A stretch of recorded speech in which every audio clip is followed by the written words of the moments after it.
All right. Let's see. Let's see if we got our levels. Is the levels is good? See, just says it's starting.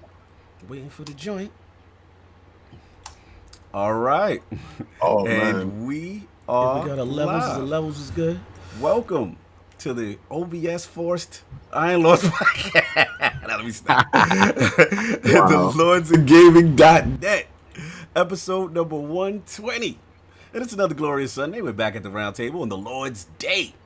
And we've got ESA doxing, E3 info, Microsoft signing a ninja, Destiny 2 Shadowkeep Delayed, Colin Moriarty versus PAX, and EA shading the switch to discuss. So we're going to get right into it. So let's introduce the four horsemen of gaming, those original lords of the realm here at the round table. My co-host with the co-most, my brother from another mother, the difficult game conqueror, and the how of the young wolf. My man, Lord Addict, how you doing, sir? Doing pretty good. I do want to mention all the other people that are using Discord and not Google Hangouts. That's unnecessary. You could still use Google Hangouts. Like literally everyone I see is trying Discord. Like I think Discord looks ugly unless you do a custom template when you do podcasts. Shout out to Inferno. I love Oh, you, here boy. we go. And yo, Inferno, yo, we're gonna sit down, we're gonna chop it up, we're gonna get all that beautifulness. I'm forcing it. I'm putting it out. Man. The energy is out there. We have started. We are on our journey. It has begun. Oh, man, yo, shout I am out. so happy right now. You really don't understand. I'm so happy. Yeah, Look, Chris. he's all about this. He's all about this. But shout out to Addict, man. Apologies to the realm. We had a non-premium stream go up for testing purposes, and my man Addict was helping me get through my frustration of learning. He was teaching me OBS. There was a lot of frustration. I'm pretty sure they heard all that frustration. A lot of frustration went out. Was in the it world.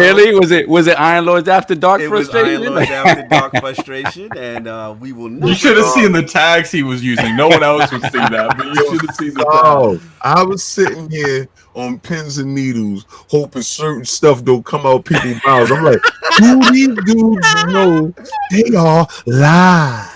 Oh, we were live. Shout out to Native, shout out to Rafe World. Shout Yeah, out I stayed up to like 6 a.m, making sure all that Yeah, is fine. man. Shout out That's to probably Native when you hit Big me up. shout out.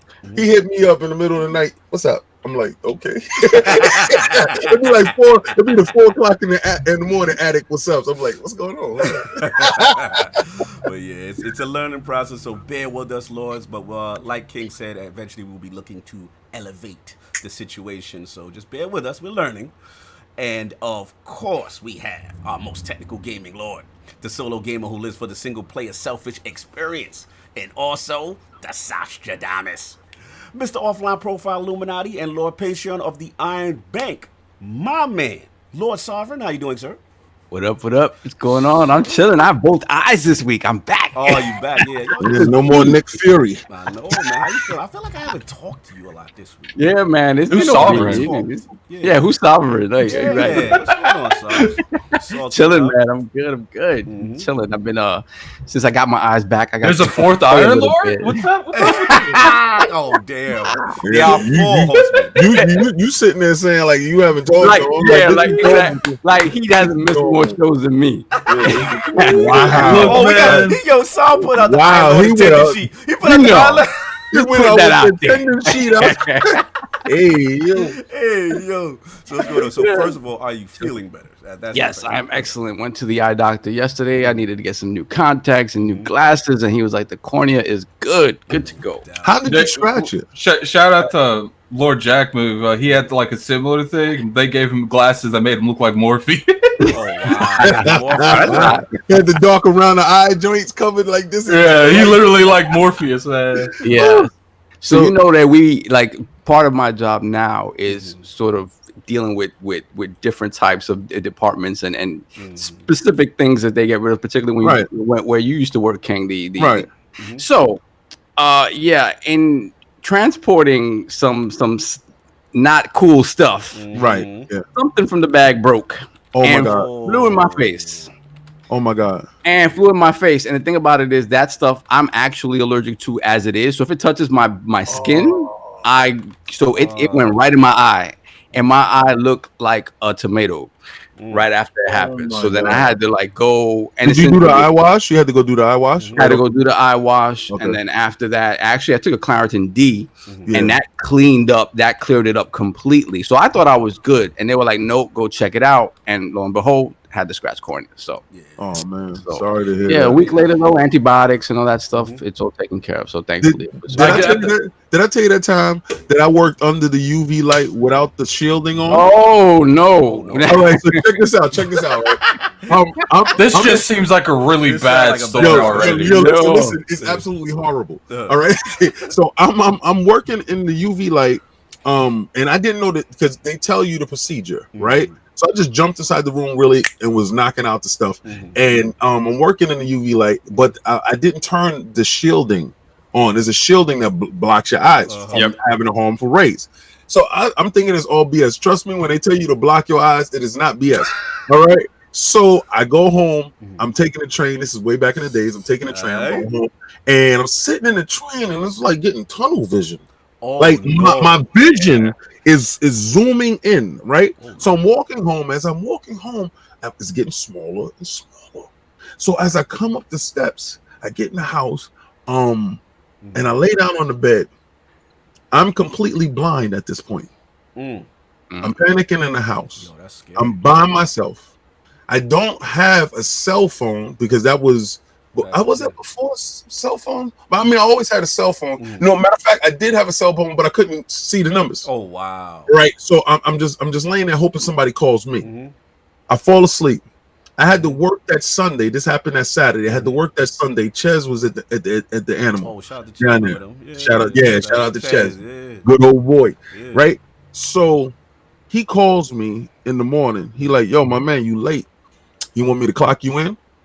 Shout out to all the people stealing time. No doubt that used to be a thing, not anymore. Shout out to them dudes. You can't do it anymore. Can't do it Cameras and anymore. all that. No, All not right. even cameras. That's fingerprints. Nah, Oh, they got you now. Boy, you on deck now. So all right, he clocked me in. I get up, I'm like, man, my eyes is mad crusty, and my face feels heavy, like I was in a fight. I go look in the mirror. Both of my eyes is the size of this microphone, like each eye, and they shut, and I can barely see through it, but I can see. But my eyes is pussy, filled with like mad mucus and fluid. My God, I was so appreciative that I was able to see. After that, now I couldn't sue nobody because it was all on me. Yeah. But I was scared to death. Crazy, yeah. Yeah, man. It's that flash burn, and if you don't know any better, or you don't get specifically trained in that, you'll go in and not even know what you have to do. So now and this is back in the day. Now they make sure that they train you however many times they have to make sure that you got it. Yeah, they have to do it because there have been people who have left the job and gotten a decent amount of money from them because they weren't properly trained. Yeah, So don't call me Danny. He said, King gave himself flash burn. Wizards usually get that. That's crazy. that is crazy. So with the eye thing, I'm assuming you didn't really get to do much gaming, or did you touch anything? Or No, actually, yeah. 'Cause I was still playing. yeah, Shout out to Saul. I put on the Nick Fury. I did what I needed to do. So I was playing more Bloodstained, man. I mean that game is fantastic. It really is. And I'm playing the Switch X version. You traitor. No. That Switch version is back in the What bush. the hell is wrong with you? Did you just say the Switch? They told you, and shout out to Digital Foundry with my man John. I just like pushing. I like pushing my solve as a traitor narrative. And I wouldn't mind if it was a solid 30. That wouldn't bother me. It's just everything else that goes along with it. It was poor. It seems like it's poorly optimized, and they've been talking about doing updates that have not come to pass yet. So I don't know where these updates have. It's not happening. Coming though. They're coming. Yeah, they said they're coming, so we'll see. But I'm done with that version. But what else did I play? I haven't gone back to Youngblood. I'll go back to it eventually. But. Yo, you were so right. I saw another person that I respect his game. I'm not saying I don't respect. I always respect your gaming. But I saw his video on it. I didn't know it was getting a low Metacritic scores, even though I don't care about that. I've heard one positive thing about it. Right, and I've heard just nothing but pure negativity towards it. And I'm like, man, these people are so resistant to change. don't change the wheels on my car. Don't change it. Like, I'm like, yo, really? This is a side story, bro. This is where they supposed to be able to get that ability to flex their muscles to show you, do you like it this way? And I fully agree with that. I agree with that. Take the side stories to experiment, to go crazy. I don't know that this works if you put it in the mainline Wolfenstein stuff. So that's to me, I think just leave it there. I think it's a little experiment. Yeah, I hope it's dead. But beyond that, let's see what I play. Oh, I played more Fire Emblem. So shout out to Addict. Shout out to Addict for blazing and beating the game already. Can we chop it for a second? Sure. All right. Don't you know what's funny? You know, because you have a brother. Shout out to Kaibatsu, right? Yeah. So Addict is like he's like my little bro, right? So the funny thing is, I get what you go through with Kaibatsu.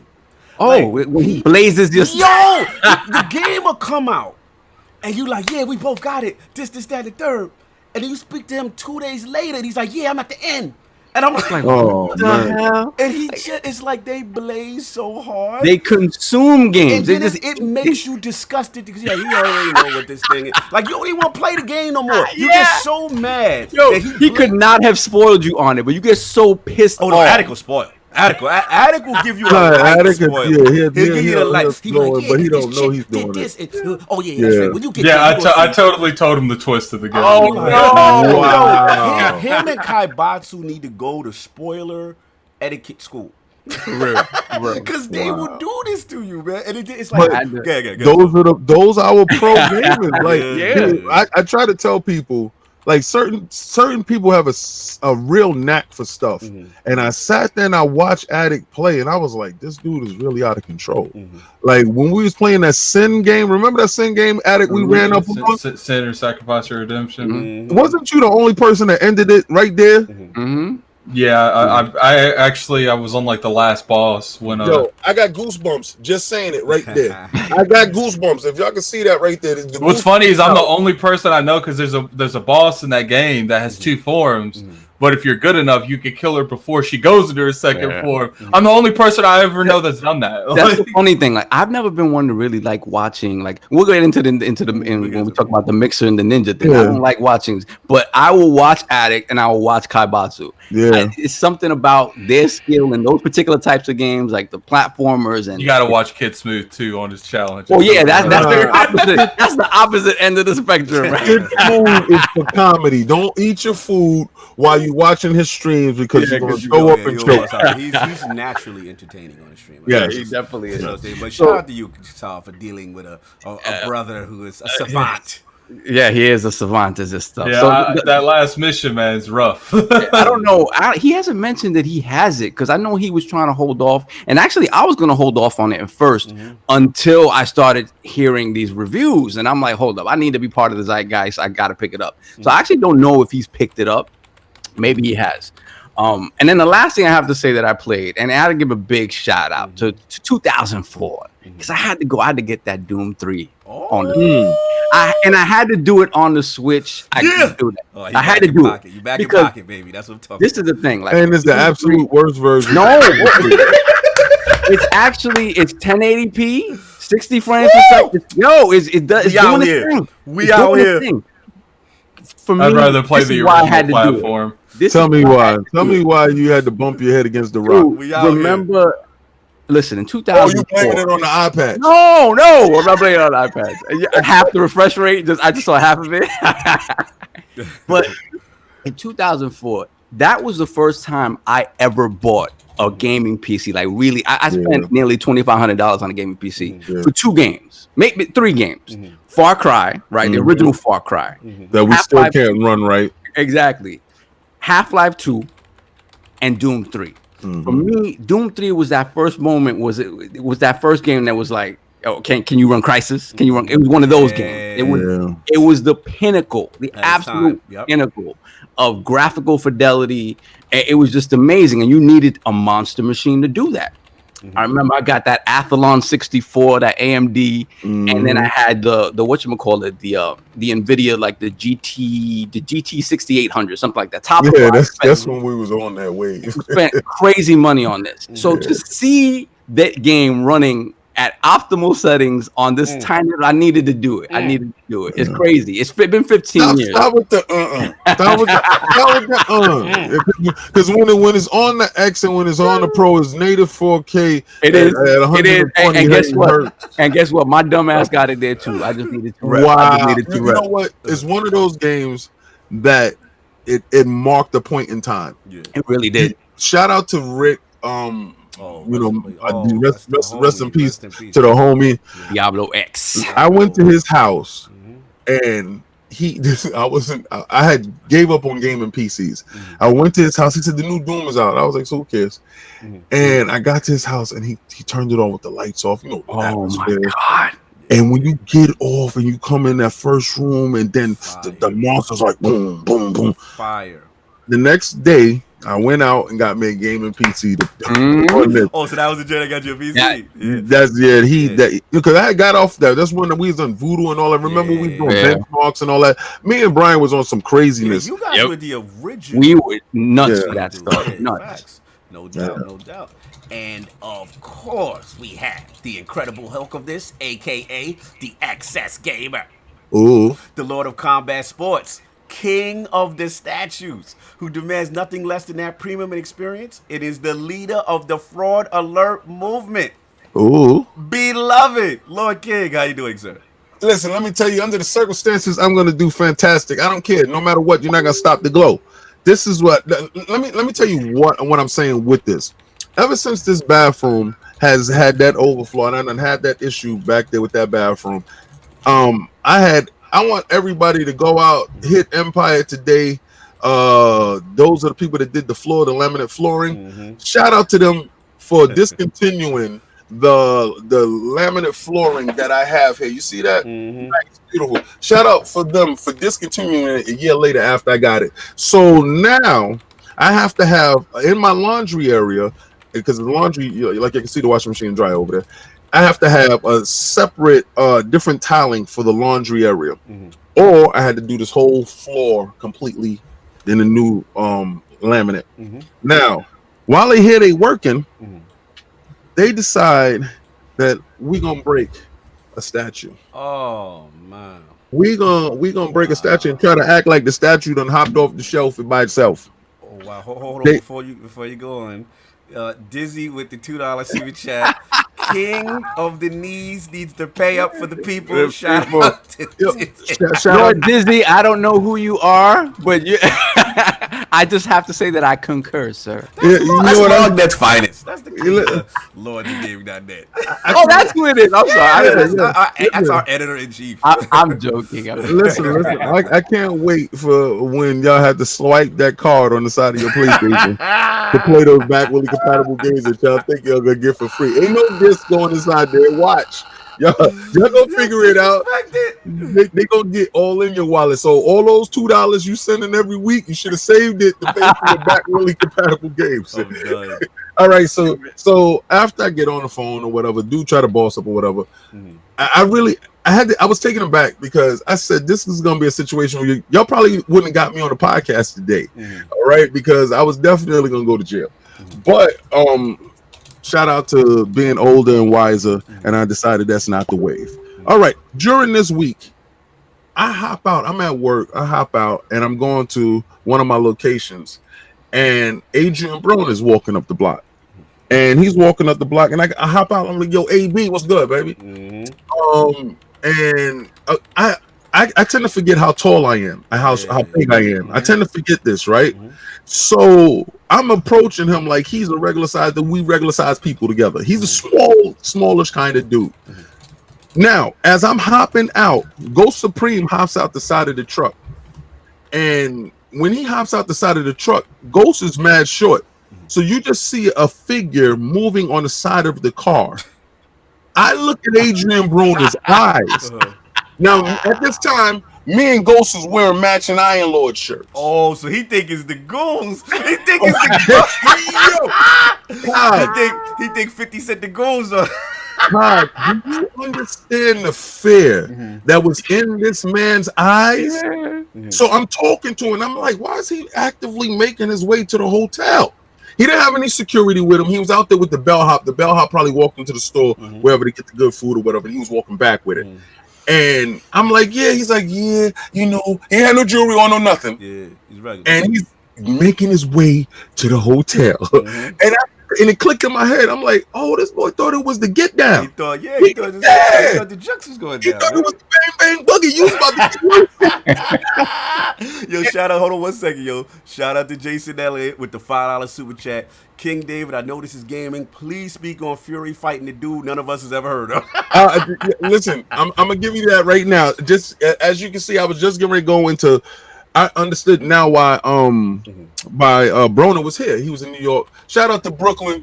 Brooklyn's in the house. New York was rocking this weekend with a series of fights. Now I didn't go into these fights because I didn't feel that they were something like, you know, there wasn't big fights. These are fighters, you know, like Sovereign will probably watch it, Cognito will probably watch it, you know, Aquino will watch it, you know, real fight heads. So you had Kazanaki versus Areola as the main fight, and that was a knockout, drag him out.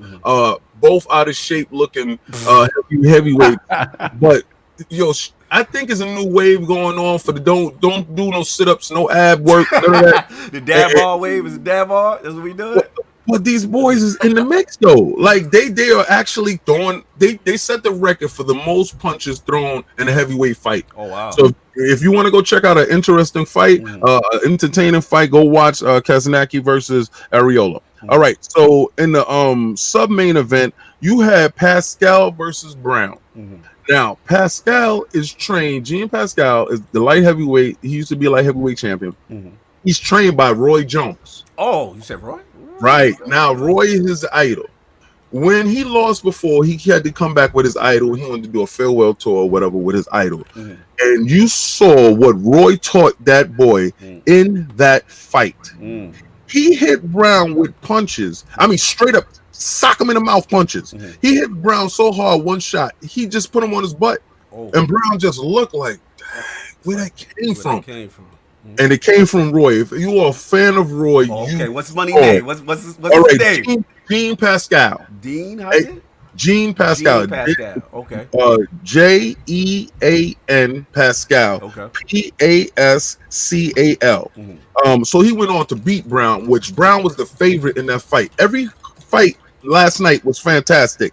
All right, and then you had Stevenson versus Olawakundo. All right. I probably butchered the hell out of your name because you wasn't supposed to win, but you beat the brakes off of Stevenson. Shout out to you for doing your job. I do appreciate great fights and live dogs coming to the fight. Kobe Covington. Oh, talk about it. Yo. Talk about it. You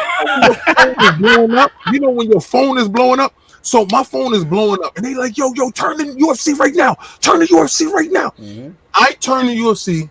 Why is he coming out like Kurt Angle? Yes. Yo, he did it like Kurt. He did it like Kurt. Yo, that's real joint. It was the best entertaining ring walk I've seen from UFC ever. And I've been watching you guys. I think he's doing a good thing when he's playing this heel crap. I like what's going on with him. The fight was super entertaining. They were this dude, I don't care if you like him or hate him. He is must watch. Oh, he's must watch. Did y'all see the post fight? Oh, yo, you gotta see. He said, "Wait, Matt Hughes this." First of all, he disrespect Matt Hughes on the joint. He said, because you know Matt Hughes had got into the car accident joint, right? Yeah. So he got into the car. He disrespect Matt. And he's like, yeah, because you know what I'm saying? This is the Kobe trainers. If you on the tracks, you gonna get run over. Don't be a Matt Hughes get hit by the track. I said, yo, you talking about dude accident, right? So then you got that. Then he's like, Kamaru. What did he call him, Marty? Because they keep using that narrative that his real name is Marty. Like he be front, like he's not African. So they said, oh yeah. So they be call him Marty Fake Newsman. And then, so he like, yeah, you faking injuries. You don't want to see me. You out here. You can fight right now, but we know what you're trying to do. You hold on the belt. So then Kamaru get up on the joint, and he like, yo, what's up? So it starts popping off at the interview joint, and like what you call it was like, yeah, because we know you fronting this, that. He said, yo, forget about December. What about, Kamal's like, what about right now? So he took his shot. I said they had to break him up. Yo, it was lit. I ain't going for it. It was lit. It is. Didn't it have a UFC feel? I mean, a WWE feel. It's pure. Yeah, it's pure. You know what I'm saying? But it's entertaining, man. It's entertaining. I cannot front, man. And yeah, so that was definitely a thing. And shout out to Cyborg, Sov. Oh, yeah. I told you last week. I don't like what Dana's doing. And no, I'm a big I don't. Dana fan. And look, we all have our issues with Cyborg in the past or whatever. But the way he's handling this situation that she got released, like, not feeling it. And then what I don't like is that, like, when a fighter's stock, because obviously she got blazed by Amanda, right? So now he's running with this narrative like, yo, she's scared and, you know, this, that, and the third. She wants easy fights and all that. But it's like, when you call you call a chick a man and you personally disparaging, I can't rock with you. Well, I saw the joint, and I know most of it was taken out of context. But at the same point in time, you being the CEO, you being the boss, you don't do that to your workers. Brand. Yeah. But it's not his brand. Remember, we already talked that if he didn't build you up, he don't care about you. Yeah. And she came with an already established brand, and her brand was very strong. He takes pride and joy in breaking you down. If you were bred and born in the UFC, he takes pride and joy in tearing you up and destroying you and casting you to the side when it's time for you to go on. Because he said that he will not try to match any offer that she has got from Bellator or anything else.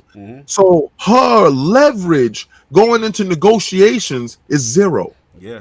So that's that. Anything else you've been playing? Oh, okay. All right. So remember when I made that mistake at Microsoft and it was $14.95? Yes, and you blamed Microsoft.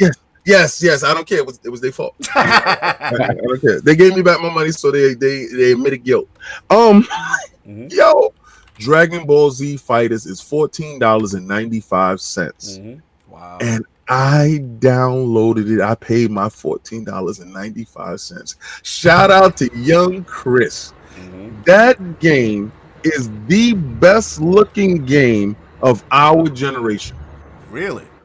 I'm telling you right now, if it ain't a straight up cartoon, it looks just completely like the cartoon on it's a beautiful game. Definitely is. Beautiful. The ratings on LordSovILP.net says otherwise. And some people like Red Dead Redemption. But shots! Yeah, wait, one shot at me. No, that wasn't at you. Oh man, you didn't make the game. I wasn't going at you. No, baby. If they had a Switch version, then I would be going at you. No. So it's been Dragon Ball Z pretty much. Yes, that and Destiny getting my opulence on. No doubt. And of course, we have the Lord of the Cooperative Experience and Gaming Ninja himself, the Shinobi, Lord Cognito, spreading that realness in the realm of the IOP, not telling you what you want to hear, but what you need to hear. Destiny Solstice of Heroes has been for me. The grind is in full effect. Been getting that going on, trying to get my fly gear before Shadowkeep. Obviously, Fire Emblem on the Switch. Got to touch a little bit of Madden on EA Access to see what time it is, what's going on. My 9 is looking good. You still got that? You still got that? Listen, I'm a fraud. I'm a fraud with Madden. Like, I only play Madden when my team is good. When my team got prospects, when Niners looking like they might be something this year, so I'm like, all right, let me see what Jimmy G and the crew gonna do. You know what I'm saying? But yeah, man, that's pretty much that. Obviously, watch UFC. We talked about that old joint, but yeah, let's get into it. Oh, hold on a second. I just want to address Jason Elliott's $5 super chat. Jason, you know that no one knows who Fury is fighting. He signed that contract with ESPN, and he's trying to milk it for as long as he can go. So his stock can only go up if he keeps winning. So it doesn't matter with a lot of these guys that can do no wrong, like Triple G and other guys. I will go into that on another time with, racism and boxing and stuff like that. But he's allowed to fight these tomato cans and pad his record going forward. And I know is crap. I would not be covering anything of that type of fight going forward. If these heavyweights and these champions want any type of recognition from my area, they will have to step up to the plate. You know, shout out to Deontay Wilder fighting King Kong Ortiz again. His second heavy. Oh, ain't that the boy that boy dropped him before, right? Yes, yeah, he didn't drop him, but he had him on the ropes. Deontay's never been down. Oh, okay. But he was almost out of there though. Yeah, it was spooky that one. I saw that one, but then he got Big Boy out of there after that. Yeah. So he'd be matching that dude.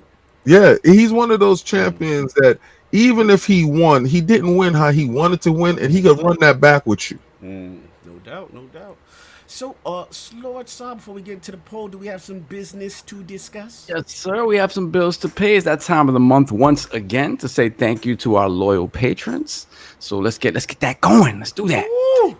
Okay, we're gonna start off with first off. Let's get it. Lord Meds. Thank you so much for the support, brother. Hey, man, what's going on, brother? That's what's up. And of course, our forever patron, Lord Corey Lydek, aka Lord Whiskey. Baby, always with me, brother. Always with No me. doubt. No doubt. And Lord Slow Mo Back Slap.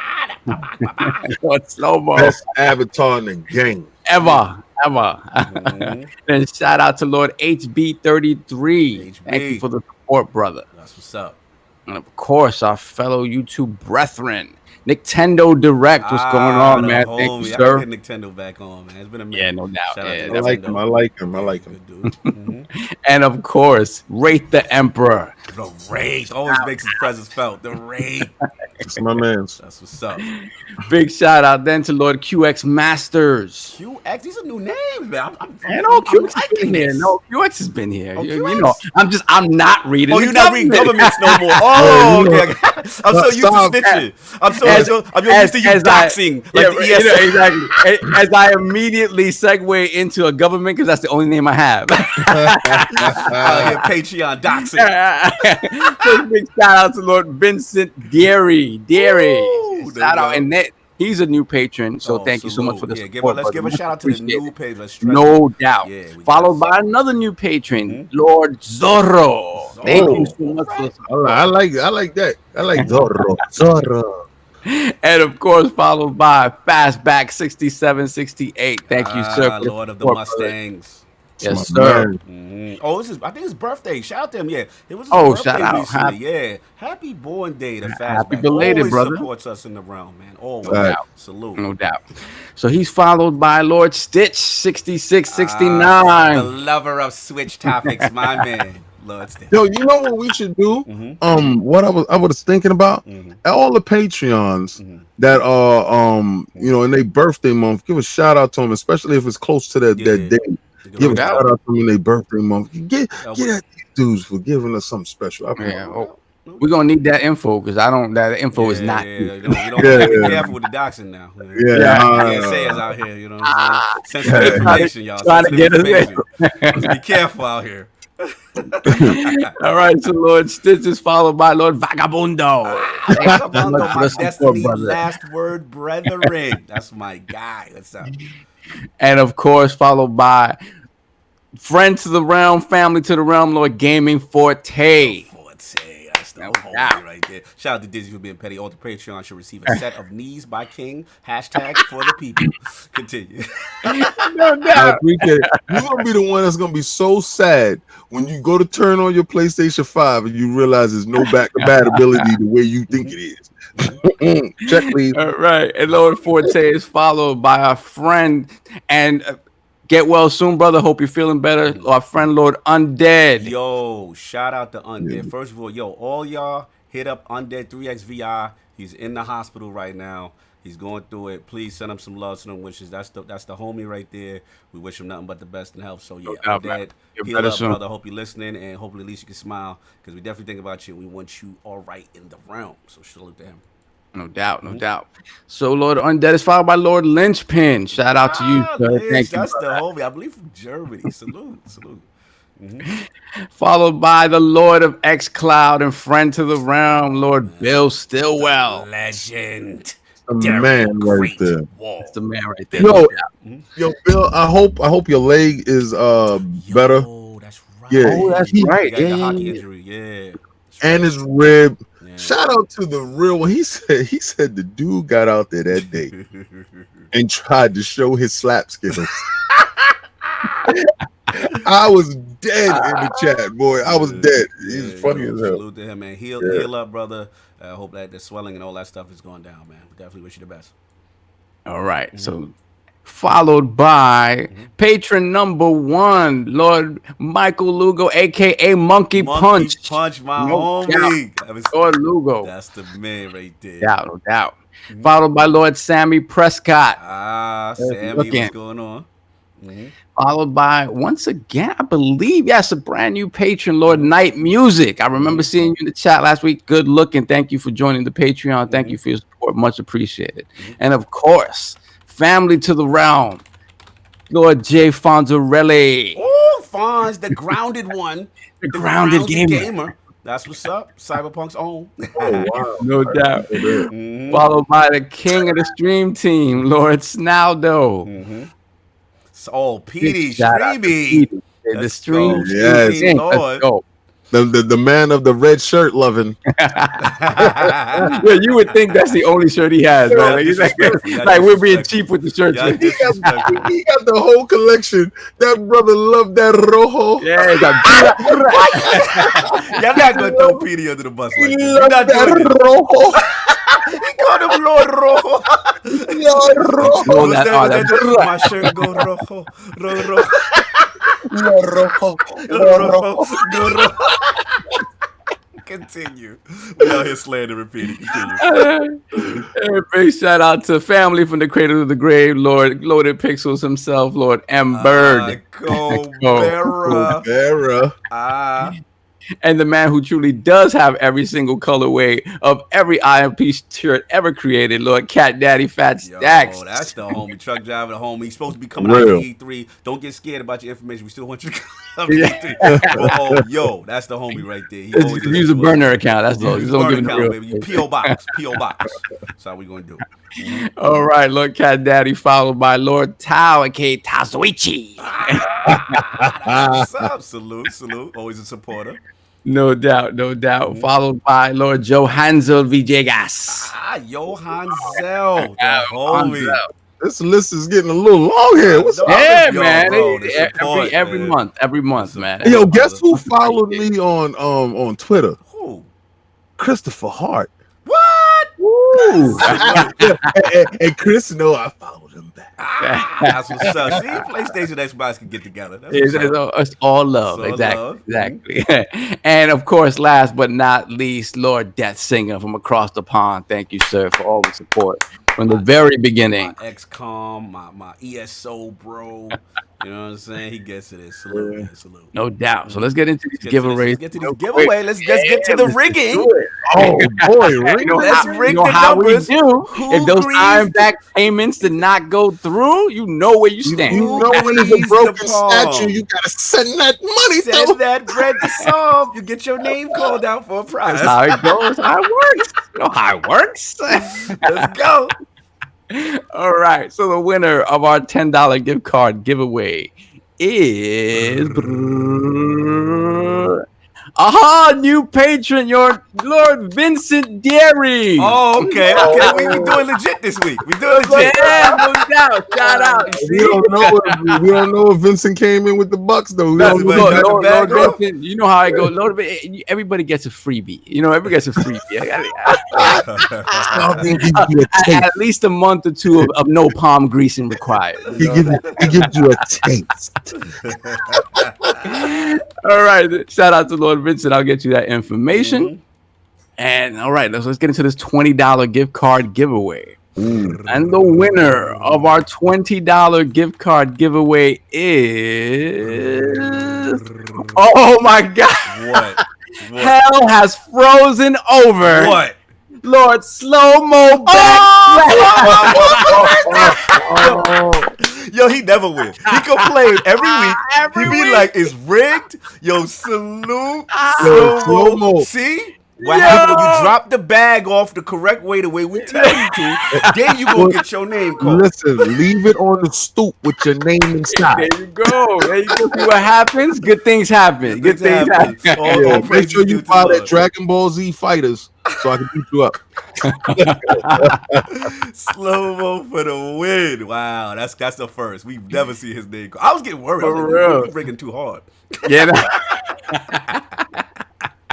What else we got? What else we got? All right, no doubt. So now, last but not least, our Teespring giveaway. Oh, who won So, that drip? and then apologies to the 2 previous Teespring winners. As you well know, Teespring only ships in waves. So your orders are sitting there, and I'm waiting for shipping information that has not come to me yet. So as soon as I have it, you'll have it. No doubt. All right. So the winner of our Teespring giveaway is Lord Sammy Prescott. Oh, that's a nice one. That's I don't remember if Sammy. Has Sammy won I don't Teespring? think Sammy's before? won the Teespring, Joe. You got the drip. We got the drip, son. No doubt. Drip for sale. Shout out and congratulations to all our patrons, to all our new patrons. Thank you for the support. Thank you for showing up. We really appreciate it. We're working on making adjustments to this thing. Like I said, it's very weird, and I'm never around. So Sammy commented. He said, "Nope, I never won. It's my first one." Salute to Sammy. Oh, Sammy, no doubt, no doubt. So what's up. that's a good thing. Man. So once again, man, we appreciate all the love you guys have been showing us. It's really important. Yo, he put no. He's like, no, he made it clear. He's like, no, I did not win. So this is my first one. I expect to see no more frauding messages in the Look, chat. man. Y'all done did the right thing. Y'all done greased the Been palm. appeased. You've been appeased. Exactly. So that's what we got solved. We are good in the realm. Yes, Iron sir. Bank, another monthly Iron Bank. Fantastic. Let's get into the poll results and then get the show popping. So last week's poll results are in, and the people have spoken to the question: with the critically acclaimed release of Fire Emblem and Switch's scheduled Switch Lite and software lineup for the rest of the year, do you think this will translate to Nintendo winning NPD hardware sales for the remainder of 2019? The winner at 66% of the latest 3-way ILP poll was the Switch train is full steam ahead. Undefeated for 2019. Woo! No, But I'm not putting a meat on that, though. I'm not putting a meat. Shout out to you two for being influencers. Coming in at second place at 23% was the Petty Lords. I don't care. Joy-Con drift and terrible online service automatically keeps them in the bushes group. That's me. And last place, with only 11% of the vote, was the COG Stop Getting Gas. PlayStation 4 and Xbox will win at least one hardware month in 2019 group. Shout out to all the Lords who participated in last week's poll. Lord Addict, what do you feel about this, sir? It is what it is, I guess. Like, look, I don't talk about Switch propaganda. So you know, Spoken, man. So you're not reading the leaflets that they handing out? I'm not on the red Kool-Aid, okay? Thank Like you. I don't drink the Kool-Aid because Lord Cognito has the gun to my face and tells me to drink the Kool-Aid. Switch coming in hot. Well, you really got people yelling that out. This is ridiculous. Salute to all who participated in the poll. We're going to get into the topics now. We were going to do our normal order, but some things have transpired. Some breaking news. So we're going to get right into it, man. ESA. Woo. E3 organizational leaks. Data over 2,000 journalists and analysts. So pretty much if you apply for a press pass, you know, you have to provide your information, and that information for the most part was always been secure. But as of a couple days ago, there was a list that was pretty much accessible to anyone that had press contact information, phone numbers, home addresses, the entire likes. And I want to shout out, I believe her name is Sophia Norwitz. And she was one of the first to bring it to the attention of everybody. But from my understanding, she went and contacted the ESA and contacted our very own Hogue Law as far as what steps to do before breaching the story to the public. And yeah, this is pretty hot. They've since then, the ESA has made a reaction. They're calling it, they were made aware of a website vulnerability. that led to the contact list of registered journalists attending E3 being made public. Once notified, we immediately took steps to protect the data and shut down the site, which is no longer available. So there's some point of contention here. You know, a lot of people are saying this is not a vulnerability. Some people are saying that this was an Excel spreadsheet easily accessible by just a link that said helpful links with all this information. So yeah, Lord. So we got. I guess at the end it was a helpful link. Always helpful. So, Lords, we're gonna bring this to you guys. Let's start with Lord Addict, man. I mean, with all this has come out, what's your stance on it? You know, what do you think the impact is, and just the safety for everyone in E3? I think people keep saying stuff like, "Oh, it's only happened one time." Something to this degree, it only needs to happen one time, and it'll be this much of a big deal. Mm-hmm. At the end of the day, I think E3 might be a wrap. I think this is going to be a very big check. Because we're not talking about people that have no influence in the community. We're talking about people like people have Jason Schreier's address. Like, That's you know how many weirdos out there should not have Jason Schreier's address? Facts. Like, and we're not even. We're talking about a bunch of influencers that probably have stalkers that follow them on their streams. Mm-hmm. They might have their address. Like it's more. I feel like people are underselling this more than it's way more of an issue than people are acting. The other thing is, Addict, that we got to talk about is that I've been seeing reports. I'm glad you brought up that name. Shout out to Jason, but I've been seeing reports that people are blaming Sophia. And they're saying that if she didn't, message it, then it wouldn't have been as big as it was. And listen, just for the record, you know what I'm saying? I believe Sophia, she wrote for Colin Moriarty and those guys at one point or whatever. So listen, there's always history with people's views and stuff like that. But at the end of the day, some journalists or some people have taken exception to the fact that she put the story out. So she's come out with her own videos and saying that she took the necessary steps to do everything possible to not, to make ESA aware first before going public. So, well, it's like she said in that video, she sent ESA a message immediately. She tried to call them immediately because she's not a bigger YouTuber or a big outlet. They didn't even open up the message. Mm-hmm. I mean, us at Iron Lords Podcast, we send emails people probably never ever open. Mm-hmm. So it's like, look, like, are we gonna blame the person who just discovered it? Mm-hmm. They don't open our emails at it. Look, man, all I know is sometimes stuff happens. It is what it is. But are we gonna blame the person that discovered it and tried their hardest to get it? She contacted people she trusted on that list that could get the point across. But at the end of the day, it's like, look, are we gonna blame the person who discovered it or the people who had the breach in their system? Like, I don't understand what we blaming. Like, we blaming the victim's victim. Like, it makes no sense. It doesn't make sense. It feels like there's just hate involved that she's the one that broke the story. And somebody got to take the fall. Yeah, exactly. And it doesn't make any sense to me. I'm be honest, like, this bothers me on a bunch of different levels. First, what kills me about it in regards to how she's being treated is that it feels like they're scapegoating her because, again, nobody else broke the story. Mm-hmm. And what kills me about what I've seen recently, and I try not to get on that bandwagon where everybody hating games media, whatever, because we grew up listening to games media. This is how conversations that we're having today started. Like, these guys, whatever the politics of different outlets or whatever, I don't care about that. But it does feel like there is this overwhelming sort of sense of trying to suppress individual voices that outlets don't necessarily always address.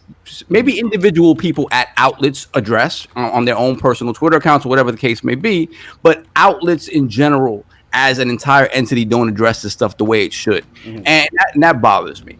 Okay. Now, this stuff, when it comes to the leak, this is big, because you can't try to get away with the fact that it's a security, some sort of breach or whatever, when there is a link to it on your page. There is a heading with a link to it. You did this for whatever reason.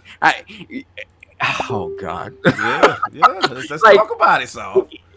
How do you try to get around this? Like, how do you try to not accept full responsibility for what you did and why you did it? And shout out to Hogue, because Hogue broke it down really in detail. And basically he's saying this was on them to handle from the very beginning when they collected your information to ensure that in no way, shape, or form could this happen.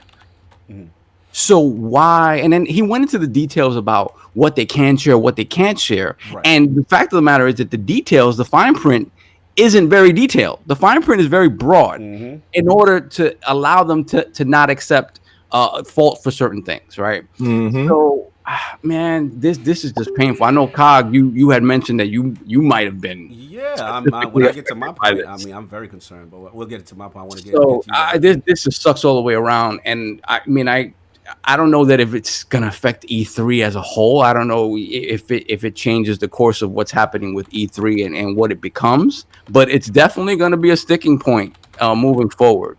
And if enough big journalists get behind, attacking this and making sure that they're held responsible for this, who knows what can happen. But Saul, let me ask you this. Well, before I pass it to King, what about? Listen, we all know E3. I would say on the decline, but it's not as strong a show as it used to be.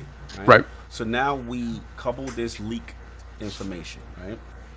Now, how do you think this affects maybe going forward for 2020? Like, we know people that was like, yo, we want to go. Now, granted, those are mostly going to be gamer passes and stuff like that, right? Right.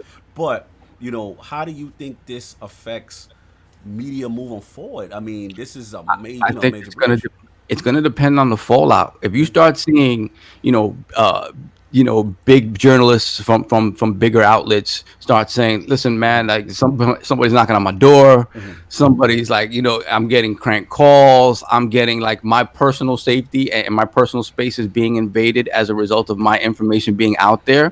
The more of that stuff you start to hear, the bigger the pushback is going to be. So how it's going to depend on how serious it gets, how many crazies get a hold of this and decide to do stupid things with it. And it's going to depend on how the ESA addresses it. And they need to stop trying to push it off to the side and accept that this happened. And there's going to be a scapegoat. There's going to be a fall guy. They're going to find some way to explain why that was even there and why this happened. Whatever the case may be, they still have to accept end user culpability for whatever happens with this stuff. They have to, regardless of how they word it or how they want to flip it or whatever, they have to address it directly. Right. Fair enough. Lord King, where are you at with the ESA E3 doxing info? All right.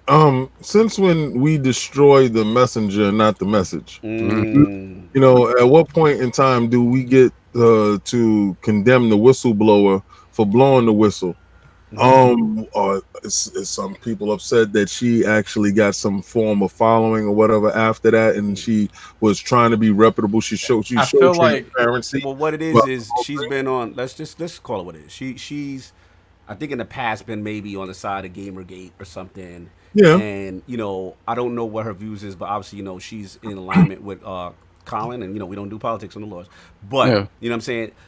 From my understanding, that's where a lot of the vitriol seems to stem from, based on her past views on certain subjects. But the crazy thing about it is, and again, not getting into the political side of it, if you really look at the things that Colin Moriarty's been vilified for, right, it's BS. It's BS. Like, save that thought. We got that topic later. We'll get into that. But it's kind of ridiculous that you have this sort of movement against certain opinions that people have that aren't even, everybody has a right to be offended or not offended by whatever. At the same time, if you're looking at it as a person who trying to be objective and trying to be as fair as possible, this stuff doesn't even touch the surface of being horrific in a way that to have people being sort of singled out and then attacked in this way. It's sort of ridiculous. Listen, when your information is on the net and somebody can access it by a click of a button, and it's like it's there, the level of insanity that can ensue from that moment on, you can't control it. So they was perfectly right to shut everything down, Right. to close everything up, and to get it off as quickly as possible. So shout out to them for doing that.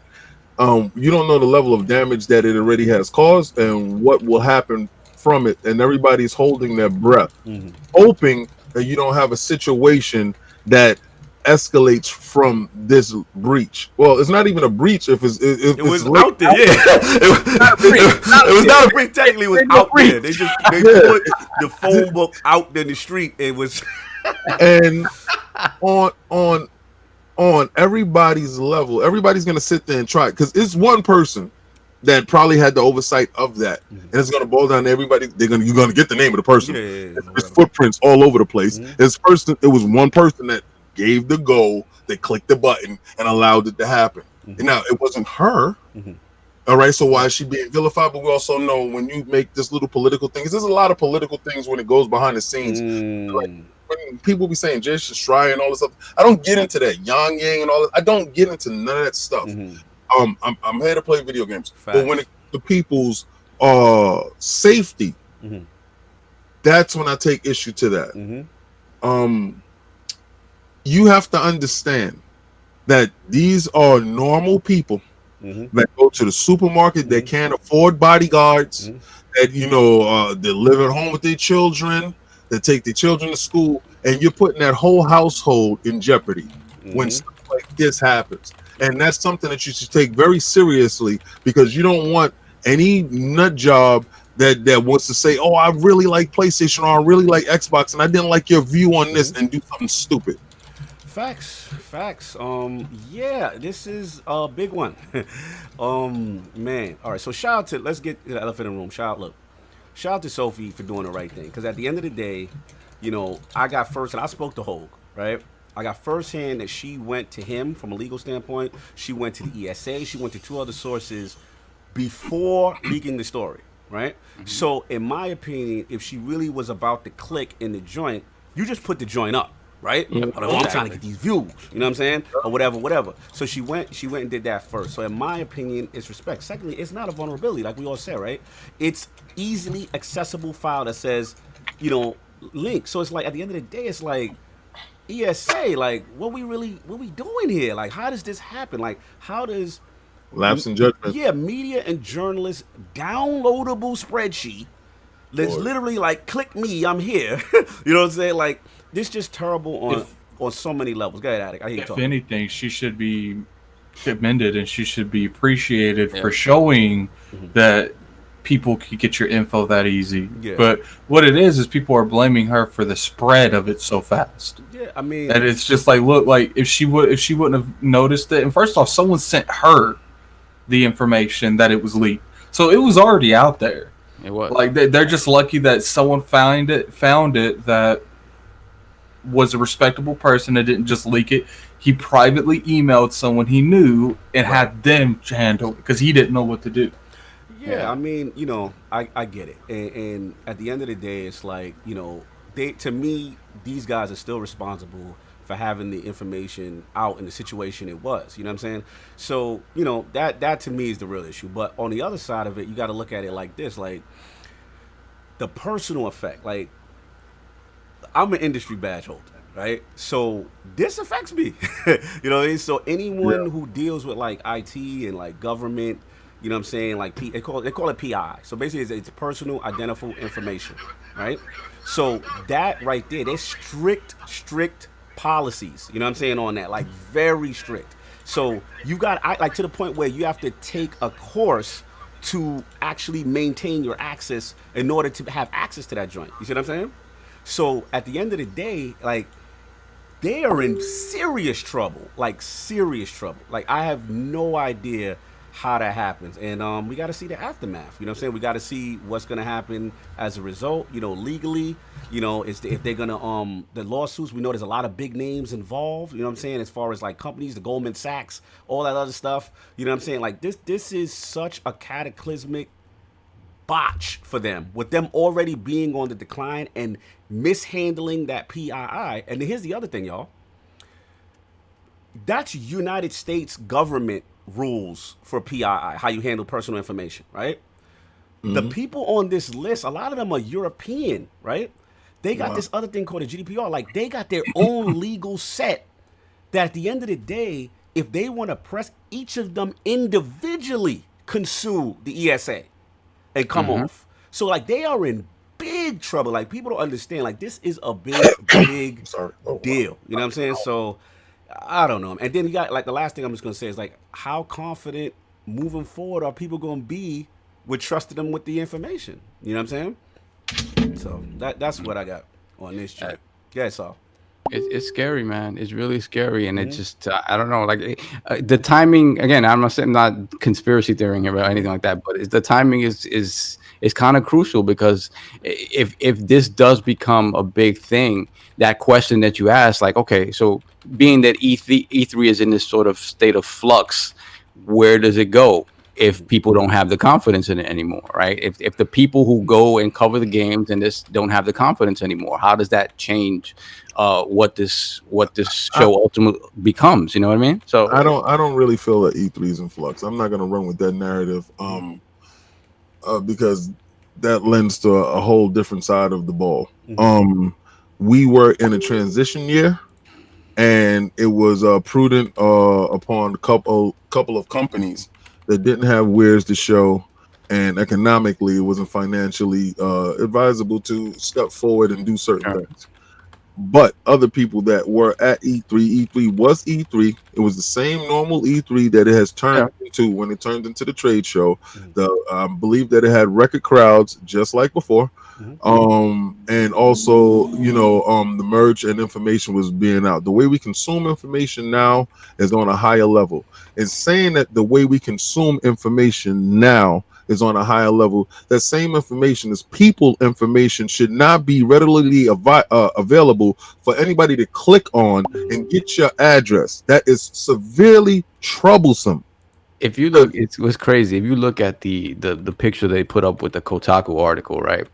It's like it's a link that's readily there. And then the funny thing is they warn you what comes after the link. It says registered media list, and it says, please note, this list shows registered media contacts as of May 30th, 2019. So it's telling you what's coming behind it. How is this a breach? How is this? It's not even a breach. It's like, how does this happen, though? How does this happen when you have it readily available, and then the sensitivity of the information because you give a disclaimer before anybody? It's almost like someone throwing it. Guys, got it. Let me ask you a question. How long this been up? Who knows? That's the question. Who knows? And like that's what I'm trying to say. For all this pitchforking against Sophia, like it was up before she. You know what I'm saying? Like it's been up. So who knows? Listen, man. Here's the other thing too. We got to keep it real, right? Like at the end of the day, it's like we all got our opinions and our views, right? Same thing with journalists. We all got our favorites, and we got people who we don't necessarily care for their opinion. So could you imagine some nut job? You know what I'm saying? Like running down because they have this. This is scary stuff, bro. I can't. I lived through, a lot of, superstars or whatever getting run down on because of their information and stuff got out. Yeah. Now, on a lower level, well, you can't even say a lower level because our entertainment, our chosen form of media that we choose to consume our stuff with is actually bigger than movies, bigger than TV. It's the highest form of entertainment. So that our stars, the Collins and the stuff like that, these guys are on the front line, and Twitter spreads like wildfire. So if a guy gets a screenshot of somebody's address and posts it on Twitter or whatever, and it just spreads across, do you understand the level of damage that this can cause? Oh yeah, this is out of control. What it is and what the fear is. Now, who is going to pay out? Yep. Who is going to be accountable? Oh, it's somebody's going to get pressed. Someone's going to get pressed because at the end of the day, you talking big money now. You talking about also the people affiliated as like Goldman Sachs. These type of people affiliated with their information and stuff leaked. they're going to press the ESA. There's going to be big dog lawyer talk going on behind the scenes, and they may have to settle. But that also, we don't even know how much bread they got. That might go away. That's what, like, this could be a finishing blow for Finishing the ESA. Like, and then let's just say they survive it, right? Then what media journalist is gonna in full confidence trust them to be like, all right, we're going to E3 next year. Nobody. Going to E3 next year. Let's do it. Like, Yeah, we'll go to E3 if you're not involved. Facts, man. Facts. Scary stuff, man. But that's what I got on this. Lord look, first of all, shout out to the chat. I know y'all saying we got a lot of mic issues. Please bear with us. We've got a lot of things going on right now. OBS, and then apparently Yetis have been bugging out. My Yeti's acting a little crazy. So if I sound low, I apologize. And if Ag sounds too high, he apologizes because there's an update that got our Yetis acting out of whack. So we're trying to work through this. So please bear with us. How's my microphone? That's how you had to buy that Samsung. Yes. Listen. Don't be Samsung promoting. Is the microphone sound coming in, baby? Is it coming in crisp? Is it the Anyway, moving along. Lord Addict, man, you up, man. Don't worry about the mic, man. Addict just dropped out. Just dropped. Oh, he dropped out? Oh, man. I see he's going to sign back in. So, we basically, Lord Addict was going to talk about Mixer. You know what I'm saying? Ooh. And some signing a ninja. So let's bring this to the realm. You know what I'm saying? Start off with Sov. Like, what do you feel, Sov, about this big move by Microsoft?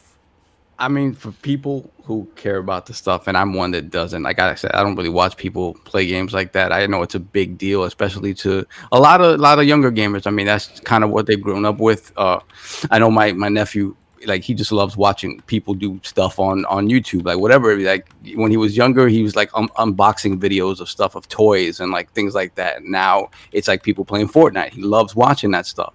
So I don't get it, but I get how big it is. And the fact that, the biggest streamer on Twitch has now moved to Mixer is a big deal. It's a big deal for Mixer. I don't know. Streamer, sir. I'm sorry? He's not the biggest streamer, sir. I was corrected. Oh, really? Okay, so I stand corrected. The biggest streamer is some dude. Some other dude. What's the dude that smoked Ninja? That smoked Bone. Put it in the chat. What's the dude who smoked Ninja like he was a newbie and his stock fell? Put that in the chat so we could give the shout out to the name of the dude. What is it? Tifu? Yes.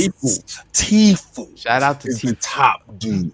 Anyway, we got the second best. We got the runner up. But yeah. So question, again, what you guys who use Mixer more, is Mixer kind of in trouble?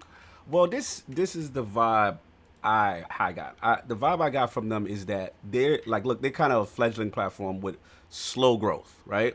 But they've been in third place. The reality, it's still Amazon with Twitch, Google with YouTube, and then them, right? But it's not that they've been failing. It's just that they're the third person dude, but they've been having slow growth. But as far as feature-wise, the latency is way better on Mixer. That's one of my reasons for me actually liking it, because the chat to talk ratio is very quick. Right. I mean, that's what when they first announced, what was the other name, the original name of Mixer before they switched it to Mixer? What was it called? Beam. Used to be Beam. Beam, right. So I remember that when they switched it over to Mixer and they announced all of these quality of life improvements, the first thing you notice is that when it came to like resolution of streaming, the latency, all of that stuff kind of blew Twitch out of the water. And people thought, wow, this is going to be a huge paradigm shift. And it just didn't happen just because how massive Twitch is. So to see that, they're making moves to try to solidify that and continue to grow it is cool. I think it's something that's necessary in the gaming environment in this day and age. Again, it doesn't appeal to me, but I think it's important. And then for people running with that narrative that they'd rather spend $50 million on a streamer and not a they not buying it. and not a AAA game, like, you know what? Hold on to that thought. Wait a couple of years. If the games that are coming out of their first party acquisitions and the new stuff coming out of these studios are not up to snuff, go right ahead and run with that narrative. Until then, just whatever. Like it's foolish. No doubt. Addict, are you back, sir? I see you back. We know you're working on your mic issue. But let me know if you're back, because we're gonna get you. This is your topic. We want to make sure you in on this. But until then, King. Yeah, baby. Ninja Time. What's up, man? All right, so check it out. When Ninja came over, his first stream, I think that did 100,000, right? Off the rip, 80,000, something like that, more than anybody else is on there, right? So that's money well spent. Those are 80,000 to 100,000 eyes on whatever game he's playing. Now, imagine when those are first-party Microsoft games. You know, Microsoft is learning the lesson that they had with the Zune. The Zune was a superior product to the little iTouch or whatever, and it died. The reason why it died, it wasn't nobody behind it. Wasn't, you know, everybody cool was behind the Apple stuff. So I understand he's not at his peak right now, but he has enough of a fan base that you bring him over and he's going to bring eyes to whatever topic or whatever game that you have there, and he's going to play it. Now you get this big streamer, because I don't really watch people play games, but there's a ton of people do, right? 80,000 to 100,000 shows you that the eyes are there, and it's money well spent when marketing looks over and said, see, I told you, day one it's a hit. So boy comes over, he hits a home run. When that next Halo launches over there and he's playing Halo competitively, and all those streaming views, and everybody wants to be cool like Ninja, and he climbs up the ladder, and it has, like Cognito said, the latency is better. People get a chance to look at the platform in a different view, and it makes it hip and makes it cool. That's when it moves. What Microsoft is trying to do is build a foundation. You just can't walk in there and have the Taj Mahal built. You had to lay one brick. So you're getting upset with them laying one brick, and you're saying, but what about the games? They just brought divisions. These guys is actively working on games. So what you want them to be, a one-trick pony and don't actually diversify their portfolio? Who's going to play these games? Said King, you put a lot of trust in Microsoft in these first-party games. Yeah, you know what? I have to. I have no choice. This is where I game at. So if you're not going to have faith in your console, then move on to the next. I have a PlayStation upstairs. I get every first party game that comes out.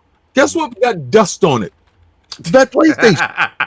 And I'm not saying that they don't have great games. They have great games. I just don't like their ecosystem and their environment. And another thing, we talk about the ESA. I don't feel safe with them. My information is readily available at the click of a hat. People could be driving around in that new Corvette with my name on it. I have absolutely no idea what's going on with those dudes, and I don't trust them. But I trust Microsoft. And if that's a problem, if that's a problem for you, I want you to put up the sheets, the receipts on how many times Microsoft has been busted wide open, and your information from Microsoft hit the streets, and how many times Sony's information hit the street. I don't feel safe with them. Why you don't feel safe? Safe with them, yeah. I do not feel safe. I will not be putting my credit card information. Stranger danger.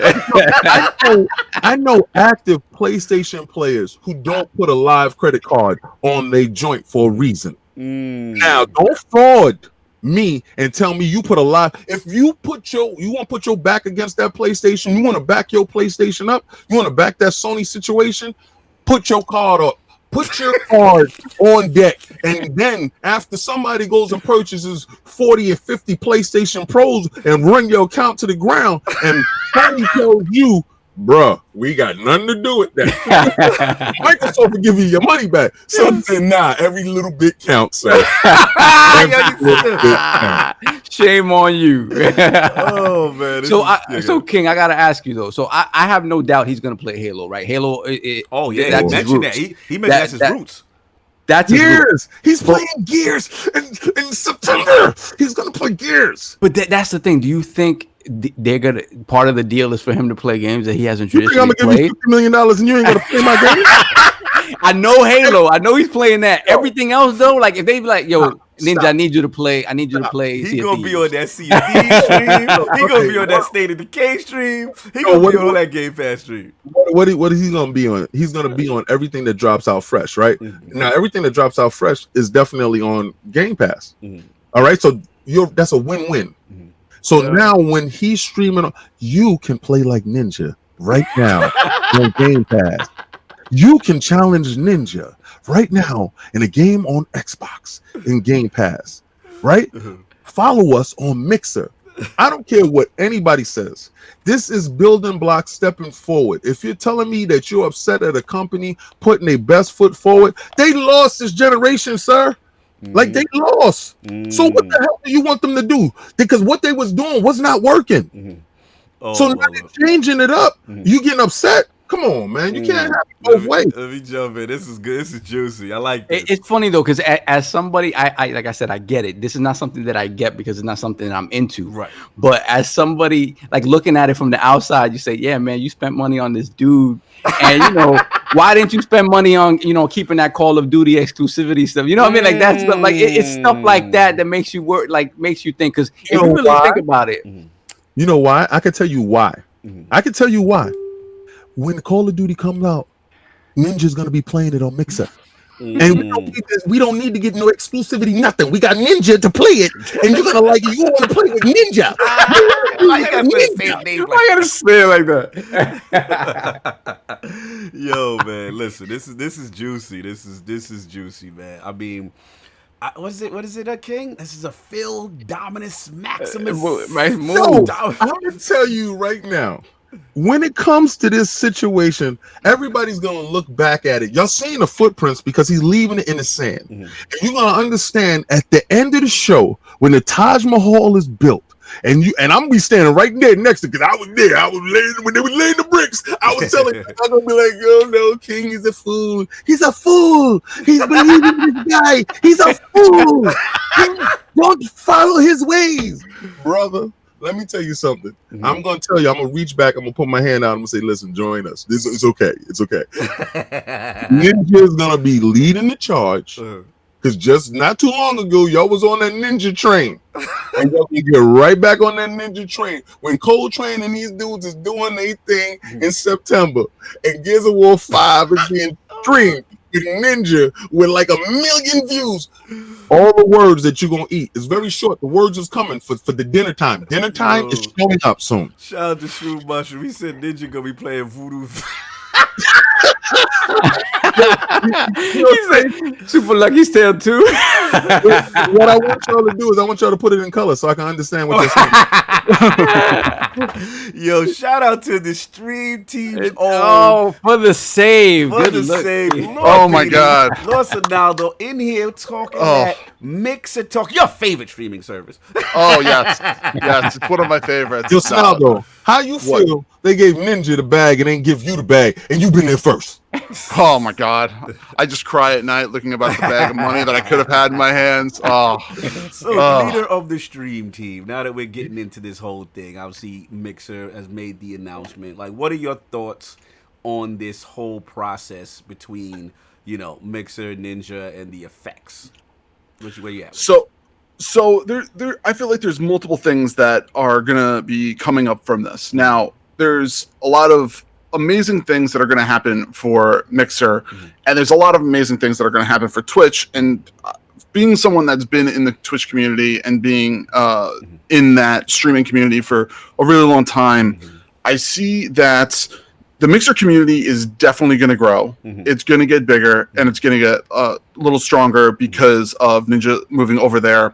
And it's also going to help a lot of the smaller streamers in the Twitch community, because those people that are going to be normally watching Ninja and have an allegiance to Twitch aren't going to leave Twitch, and they're just going to go and find another person to view.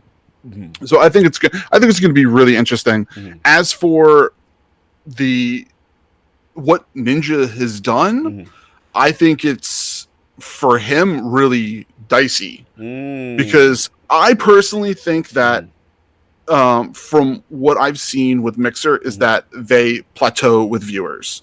I feel like they don't have that many people coming in. Dizzy's on your head right now. He said, "Hold the salt, slow." Though he's on your head already early. Oh, hold on. He's in the chat I'm getting into chat now. I apologize. Shout out to the Lognet's editor in chief, Dizzy versus ILP Street. These are internal discussions that we're having live. This is funny. Continue. Yes. I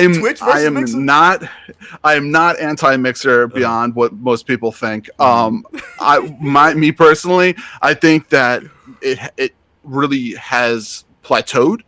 But with Ninja coming in, it's gonna revitalize a lot of those people that are gonna be moving over. Okay. He's gonna get some views, baby. He's gonna get you views. Ninja's gonna slide some views your way. That's essentially what's gonna happen. People are gonna end up starting to see that, and that's great. And I think that with Ninja moving over, it's going to be a great thing for Microsoft because it's going to allow them to grow and to be able to get their name out, get a lot of their games out that most people are not used to seeing on a regular basis, which is, what I think is going to be interesting. And everybody knows the only reason why Ninja ended up moving over there is because they gave him money. He got bodied though. He got bodied. Oh man, he just got bodied though. He just got bodied by Tfue. He got Tfue bodied him.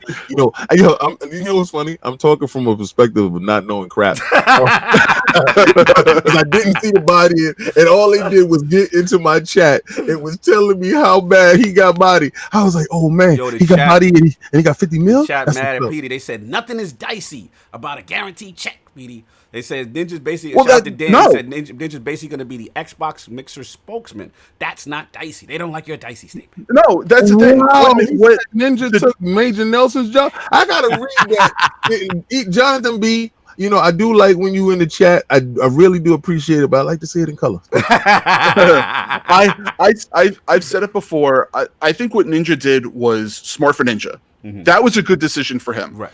Because from the rumors that I've heard that like when he ended up starting to play Apex Legends from Fortnite, they gave him a cool, like EA was like, here's $1 million, boom, play Apex Legends. Like, so if they're giving him $1 million to play one game for like 6 months, 3 months, whatever the deal might have been, think about what they ended up doing with Mixer.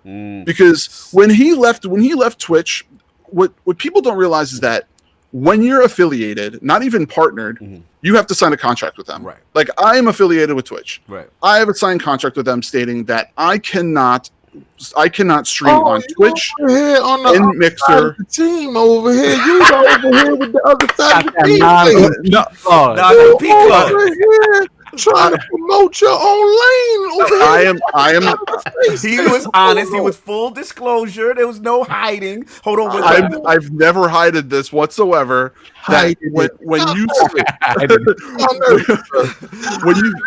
When you sign with them, a lot of people, they don't read that paperwork. They don't read it. They're just like, I'm just going to sign it because this is what they want to do. It states that we cannot stream at the same time Mixer and Twitch. No competitive. Where you cannot multicast to two platforms. Right. You can stream to Twitch. You can complete that stream, call it a day. Then you can stream to Mixer, complete that, do that.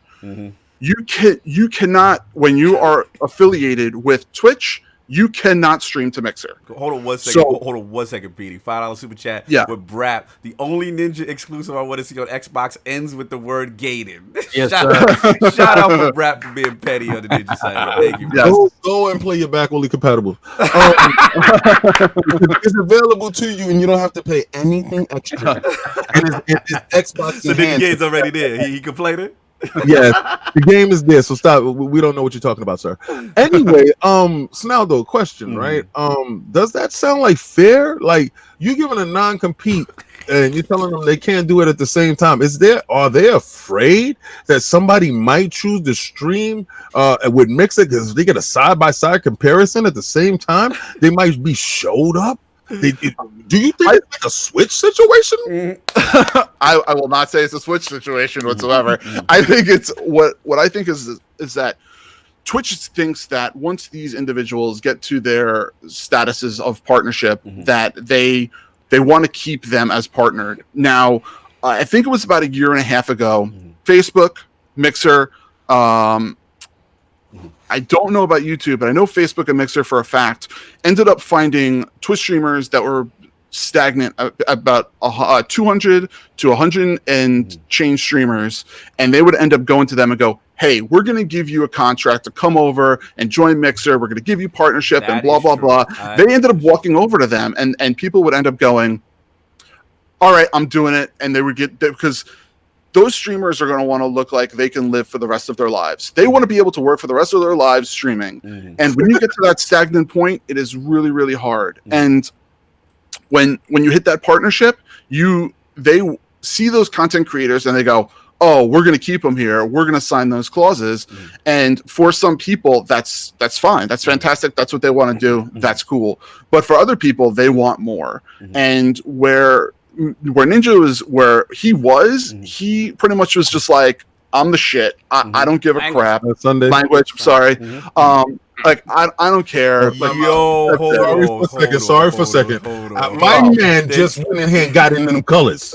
My man Jonathan B just got in them colors. And I'm sitting here, I'm going to read that. My man Jonathan B, can Pete take the green screen down so we can... There's no jail. If you want to talk about it, it's literally a wall. It's literally a wall. That's all it is. But yo, Jonathan B, you gotta stop being petty. He said Twitch jail cell. Jonathan B said he is streaming from jail. Definitely not. Continue. The reason why I stay with Twitch is because that's where the community that I've built and grown is. I'm too small to say, hey, I'm out of here. See you later. Bye. Like, that's why I'm there, because that's all the people that I've known and I worked with, and that's what I do. For people that are on Mixer, you know, they're going to feel very similar, that the people that they stream with, they host and things like that. Yo, that's why you got them. the fraud alert on? Why are you doing fraud alert? King, why you got the fraud alert? What's going on, King? That on? This is what I'm going to say. What? That Twitch stuff is old, baby. That Twitch stuff is yesterday, baby. It's yesterday. The wave is Mixer. Ninja has shown you the way. Ninja has sliced through all the rhetoric. He has made the path. Ninja has got the bag too, King. Listen. Hold on. You have just stated that Ninja will raise everybody's sales. Ninja has stepped into the port. Everybody's boat is high now. Everybody will get food. Everybody will eat. The streaming life on Mixer will be fantastic going forward. Why? Because the Ninja has shown you the way, and you continue to stay in your contract at Twitch. Well, knowing Ninja left. My question for you is that if you were partnered with, if you were subscribed to Ninja over in Twitch, right? And he's got X amount of users over there. Now, he literally has tweeted and stated, I have gone to Mixer. Right. You come over to Mixer, I will sub you over there. Yeah. So you have all these people. I don't know what the equivalent to Mixer's subscription plan is for the user base that's going to watch. So shout out to Dizzy. I don't want to hear it from you. Just so King can throw the I don't want to hear it. Oh, it's back. It's back. Somebody paid for the fraud light. Did you want the fraud light over here? Continue, Petey. Never mind the slander. Keep going, Petey. What we need to see is not what's happening right now. We don't want to see, like, because Ninja is pretty much paid for everyone to come over to his channel right now. He has all these followers. He has all these people over there now because he's literally paying for them to come over. So what we want to, I'm just going to talk louder like an Italian, Dave. So, so what we really need to see is what's going to happen long term. We need to see what's going to happen in 2 to 3 months. Don't get me wrong. I think that what he did was smart for him, and that was great. I want to bet you some knees. I want to bet you some knees. I'm not betting. They're coming.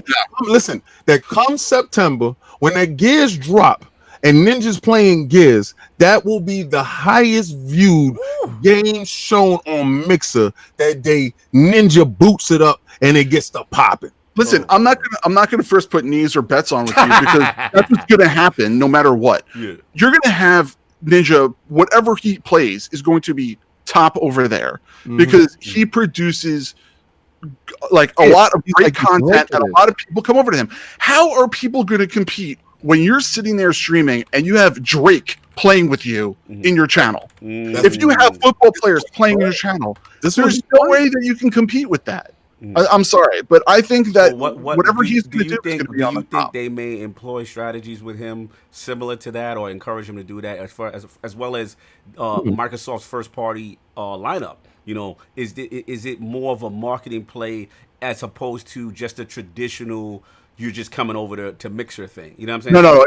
I think it's definitely got to be marketing for them, because if you look at any of the larger streamers, any of them, you will see them getting lots of games that are first party, brand new, things that everyone's going to watch.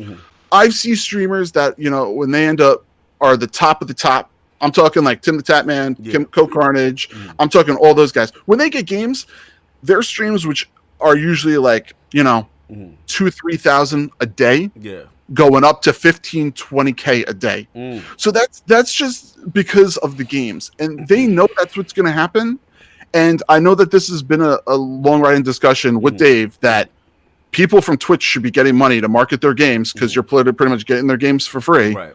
They should be getting on the bankroll. They should be getting money for that. And I agree with that. And Ninja is taking that steps that are saying, yeah, I will take your money. Thank you very much. And I will be like your bankroll to go with games. How about?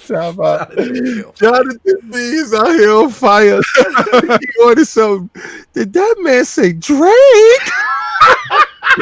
T has mixer. Pusha T has mixer. Salute, man. I hear you, Peter. I want to jump in a little bit, man. Like I said, I think this is. I gotta. What we say, King? I think you're on to something. That's what we say now, right? When they throw the super chat. But man, I think this is a Phil Dominus move, man. I think that Phil Dominus Maximus. Regardless of how you feel about Ninja and the whole thing, you know what I'm saying. As far as him, as whether he's on the decline and all that, we gotta admit, you know, what they're trying to do as far as position Mixer as a new entity to be on. We saw the short-term effect as the app, it went to like number 1 on the App Store, whatever, right? Okay, cool. But the short-term effects is kind of paying off already with that, and his fan base, you know what I'm saying, is going to come over. But to me, the way I look at it is, being that Microsoft they're more entrenched in the services game right now, right? The Game Pass, the xCloud, right? To me, he kind of fits in line with that. You know what I'm saying? So I think Guido, you got it. That is on right now. All right. Shout out to Restored Hades with the $10 super chat. Ninja didn't do anything different for a sports athlete. They grow as a free agent, then they cash out. Plus, Ninja said he wants to get back to his roots, aka Halo. Overall, this is a good decision. Salute to Restored Hades. I was just about to get into that. The thing I'm saying is this. It's like, but you got to tell him he's on to something. I can't do it as good as you. You're on to something there, Restored. You're on to something, Restored here. You're on to something, because I understand the foresight coming forward. Don't you think that this is like a 3-prong approach? Like Cognito was just alluding to the services. Right. So you got Game Pass that's hitting there, right? Now we're going to stream this to you. All those games that's in Game Pass is going to be played by the top dude that, you know, because Tifu not over here. You create this rivalry. You know, I'm trying to make it hot. The top dude is over here on Mixer, right? So now for Snalydo, when Ninja stopped streaming, and all those dudes is left, they're like, man, what's the next thing, man? What's on? And they click over to your channel. Who did that for you? That's the thing. What a lot of people don't realize is that when you are part of a community, even like Ninja has produced, and he has moved over to Mixer, people have allegiances to the streamers that they watch. I know that I have certain individuals that I watch, and I watch them on Mixer, and I watch them on Twitch. I will go back and forth between the two. Right. But the thing is that I will always watch the person that I prefer to watch. If it's on Mixer, if it's on Twitch. It's just like if anyone wants to watch something on Netflix, or if they're going to watch something on Hulu. But we gotta admit this, like PD, like if someone's your favorite, right, you're gonna go where they're at. Like that if someone's that big and influential, you're gonna go where they're at. So it's going to have. I'm not saying you disagree. I know where you're going. Like it's gonna have the short term effect. To me, I just look at it the overall scheme of why Microsoft is doing. It's like this fits into their mold. They're going services. They're going with all this stuff, and then Halo. We all know Halo Infinite is going to be a launch title for Scarlet, right? Immediately in the press conference, your man is talking about his Halo roots. Talking about how much he loved and all this other stuff. Make no mistake, in my opinion, the marketing blitz is going to be crazy with him in front of that. They are trying to set Drake up there with him. You're out of control. Like, I'm just saying, like I'm with you all the way. Yeah. Okay, when Attic put this topic up in the chat, I laughed it off. Yeah, I remember. I laughed it off. I swear. Attic is a prophet. Attic is, no, shout out to Attic, because if it wasn't for Attic, I don't know any of these dudes. If it wasn't for Attic and PD telling me who these dudes be, like I'm old. I don't know who PAX these dudes. East. Reminder of PAX East. Yeah, like I didn't know. I'm out there with Danitich, right? Shout out to Danitich, Lord Danitich. Danitich is the man. He's awesome. He's the man. No disrespect. I gotta be honest. I didn't know who you was until PD told me. Yeah. And he's like, yeah, he's one of the top. He's the most this, and I'm like, oh, word, he's the coolest dude. I didn't know his stature. You know what I'm saying? So it goes to show you the generational thing that we had. But go ahead, King. Continue with that. Okay, so but my thing is this, right? I'm one of those dudes that I can be watching somebody do a stream, and I'll see, because I don't know anybody. It's like going to a party and you introduce yourself to people, and you get to, you know, when Cognito and I was at that, what was that? A Twitch party in Boston? What was that? We met Wicked and that was some a mixer party? No, it wasn't mixer. I said when we met Wicked, Uncle Tommy and them. Yeah, whatever that party was. It was the House of Blues jump off. Yeah, it was a jump off party, right? We knew no one going in, but everybody was shaking hands and kissing babies, right? You want to know, you want to meet people. So if I see Snalydo, I look up, and the first thing that you do, you look up at presentation. Yeah. Okay. So maybe your presentation is not all that you're not pulling people in. All right, but you showed me a whole lot of things that I have no idea about, like when somebody sends money through, or when you get a new sub, how to put little graphics up and stuff like that. I had no idea about that stuff. That stuff is way beyond me. But when I see it happening, it's pleasing to my eyes, right? So I become a new follower to that person. Now, if I came over just because of Ninja, and Ninja stopped, good point, streaming. Good point. But I'm still up eating my Cheetos, and I want to see who's next up. I want to find the next ninja. Who to say you not the next ninja? And you on Mixer, but you're not, because you on Twitch. This is where this is happening for you. This is where that's happening for you. That next person up that's going to catch the attention of that kid, that adult, that person that wants that streaming realness, they're going to get it. And it's because they brought this guy over. If they don't bring him over, they don't get that sub. They don't get that extra. And I'm not saying it's a bad thing. It's a great thing, because you cannot. We lost on all fronts.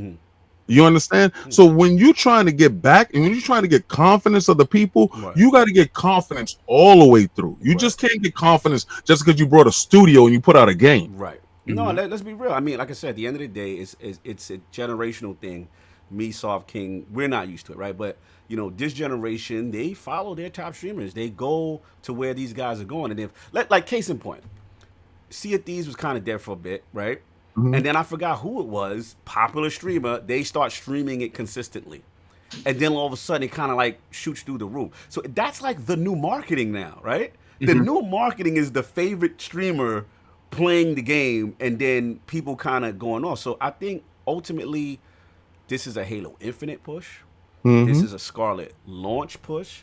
I think, and I agree with PD though, contractually Twitch, because I know people are like, oh, Twitch is petty for cutting him so quick. Contractually, they had to do that, right? Like they that's just part of the thing.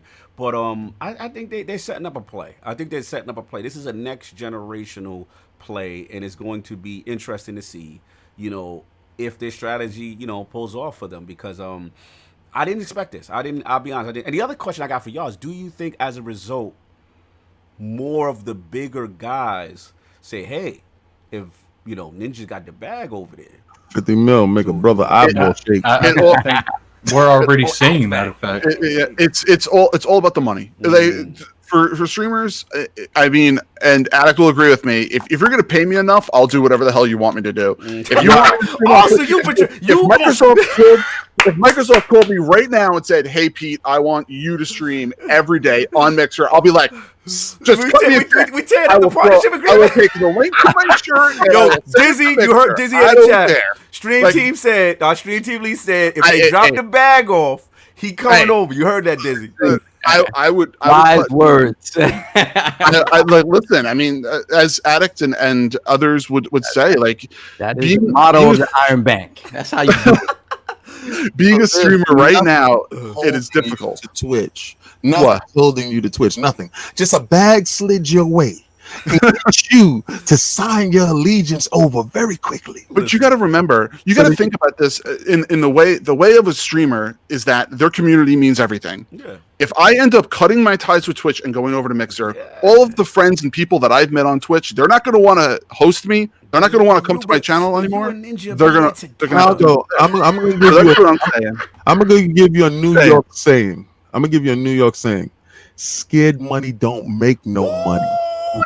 All right, so I'm gonna tell you this: if you that dude over there in Twitch, you that dude over there in Mixer, you started from the bottom, you can start again. There's nothing to scrap it to start all over. If Ninja not afraid, baby, don't be afraid. Now I'm gonna say Ninja got the bag though. You understand what you got to do? PD, it's not too late, man. Time we got to tear up the contract. We got Lords of Gaming Mix exclusive.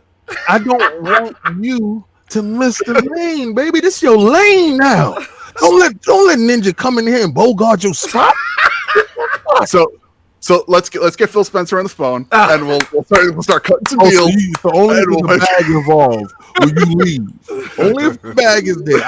Attic is back. Attic, man. What you think? This your topic, bro. So are you saying, Petey, that you're a sellout too? You just ain't been offered the right money? Listen, I know you are, and I know I am. I'm not saying I'm not a sellout. I made it very openly to the PR contact for Kingdom Hearts 3 that I will easily sell out to that game.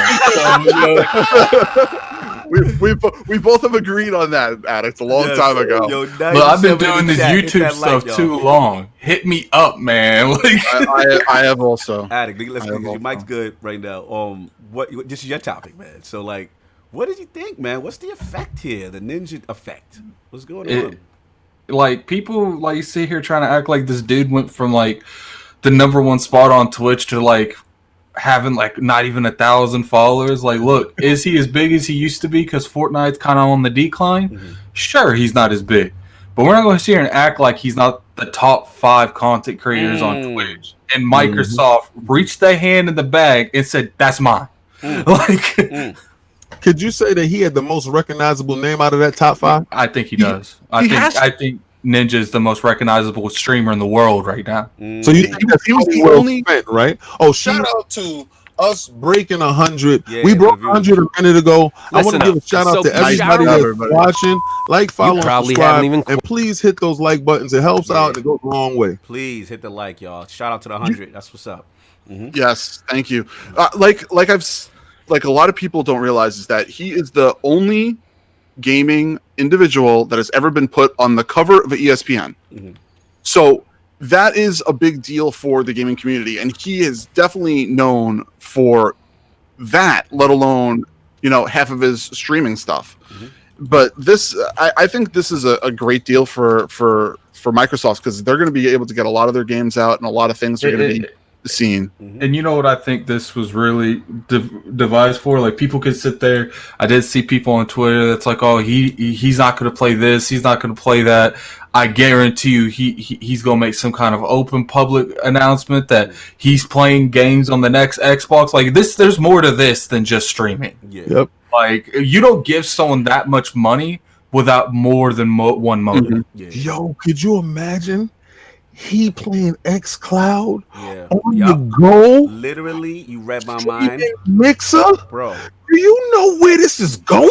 Do you smell what Phil Dominus is cooking? What's really happening before your very eyes?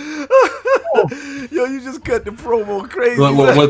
What's gonna happen is first off, Halo's going to be way bigger than it was going to be without him, because look what happened to Apex Legends. You know, just having someone like, you know, obviously it's more than Ninja that was streaming Apex Legends that got it to what it was, but Ninja was definitely like one on the front lines. Right.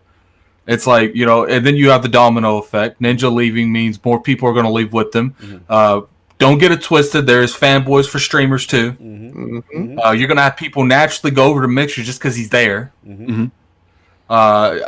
I mean, what you had like Yo, hold on. Shout out to No Russian for being petty. There's Halo pros are licking their chops right now. They ready to make names for themselves by destroying Ninja. God. That's Shout what's out to going to No happen. Russian for your pettiness. I've been peeping your pettiness. That's what's going to see. Here's the thing, like, you know, Microsoft might not go that direction where they're like, you know, you have to stream on the Xbox. They probably won't. But they're going to, I guarantee you, their big exclusives, he's going to be playing. Like, maybe not Gears, but I bet you he's going to be playing Outer Worlds, which he probably was going to play that game anyway. That's not an exclusive. How But it doesn't matter. It's still whole brand to their first party studio. Like, whatever they sell is still good for them. Like, I don't know. Zink said, Why not Gears? Why not Gears? But that's the other thing. Because he doesn't play Gears. I don't see them making him play something he wouldn't play out of the norm. they So said right now he's Dude is saying on Halo that Master Gears. Chief Collection already early. I bet you he on that Gears. I don't care. I have a feeling Ninja is going to get every single game that they're going to find, like He they're could going get all those games. and he's going to get them all. And the thing is that with the whole entire system of every streaming service is that the first person that gets the game is the first person that gets the views, is the first person that gets the money. Facts. So they're going to end up they're going to give him, let's say, Halo Infinite a week before everybody else, that Halo and he's going to Infinite stream it bag. a week before everybody else. That Halo and Infinite he's bag gonna- going down. Facts. and he's going to be getting Oh, I can guarantee math you money. that if anything, that I don't think this was solely done for Halo in mind, but it was one of the biggest motives. They're like, look, like it might cost us a lot of money. They're looking at it like we're going to attack from all They're angles. trying to set off. Let's call it what it is. It's a Phil Dominus move. Like they are trying to set off that next generation with such a bang from the hardware perspective and the marketing and the influence aspect. And, like, I do have a question for King. I just want to say one thing. I just caught a vision. I caught a vision of Ninja on stage, and they giving him the scarlet joint right there. Why your accent change? And old boy got that Halo. I do have a question for you. It's King. gonna be crazy next E3. It's gonna be nuts. Do you think that the big commotion for Ninja, because like now Ninja's nothing. Ninja's not a streamer. No one's going to Mixer. Like, do you think that we're getting this kind of reaction because Mixer's a Microsoft product? Yes. Yeah, I really do. I really do. What do Sony got? I really feel like if Sony had their own established, well, obviously Mixer's not even really established. It's a brand. If Sony would have had one and Ninja would have went there, people would have said that's genius. At it. What does Sony have? Can Sony buy a streamer right now and put it on their stream network? Look, man, the only stream that they be using on PS Now, they wouldn't be going for Ninja. They would probably going for a porn star to put on that stream. Being petty. No, I just got to figure out because I don't know what they got over there. I'm just trying to figure it out. You ain't trying to figure out that. You know they ain't got no. They don't have no stream situation, right? They I mean, let me put it to you this way. Let me put it to you this way. Tell me about it. Last year, when they did what's that YouTube thing they do every year? I don't know. What you The commercial they do every year, saying what happened that year. Last year it had Will Smith in the beginning of it. I don't know. It's PlayStation. I don't watch it. Who you talking No, about? I'm talking about YouTube. YouTube does that YouTube Rewind. That's what it's called. Okay. YouTube Rewind. Ninja was in that, and he's not even on YouTube. That's how big Ninja is. Yeah. He was in a YouTube commercial when he just posts his highlights on YouTube. He's not even an active influencer on YouTube, and he is in the yearly thing for YouTube. Wow.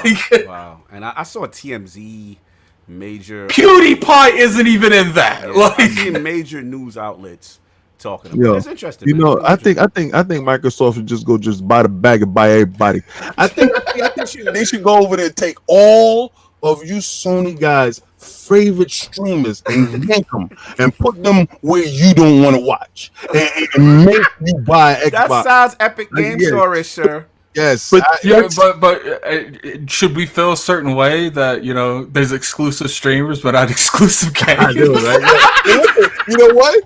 Just put them there, and when the games show up, they will play. But like I was saying before, about a year ago, Mixer was doing this before. Microsoft was going over it. They were buying streamers left and right. But so this isn't new. Level, though. But nothing to this. But level. nothing to this. Correct. It's That's why this is a big deal. Let's just put it out there. We're gonna put and times it by 100. You could take all that work they did, combine it, and times it by 100, and still doesn't touch this. Yeah, that's what I'm saying. This is something that I feel that Microsoft probably tested last year to see if it was worth them to spend the money. Right. And then they were like, "Oh, this works. This is legit. Right. Let's go after Ninja."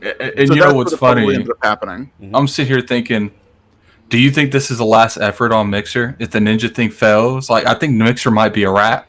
Because this feels like desperation, to be honest with you. This feels like that moment they're like, okay, Mixer's not doing anything what we want it to do. Right. Here's the bag, go fix it. This feels like the last stretch. This is our last attempt thing. But Addict, the thing is that Mixer is actually bigger in South America than it is the US.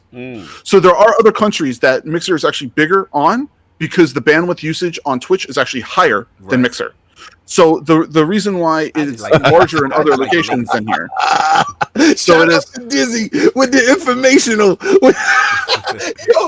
Disney exactly. The latency and all that stuff will undercut these dudes, and they'll be better in lower economical places where streaming. I don't even know how you saw that. It wasn't colored. I'm about no. I know, right? Yeah, did you see that? No, he's been posting that for a minute. Oh, okay. So ever since Snalydo jumped on, he's been talking about latency. I think he bursted a blood vessel. He sees everything is red now. Just read the whole chat while you're at it.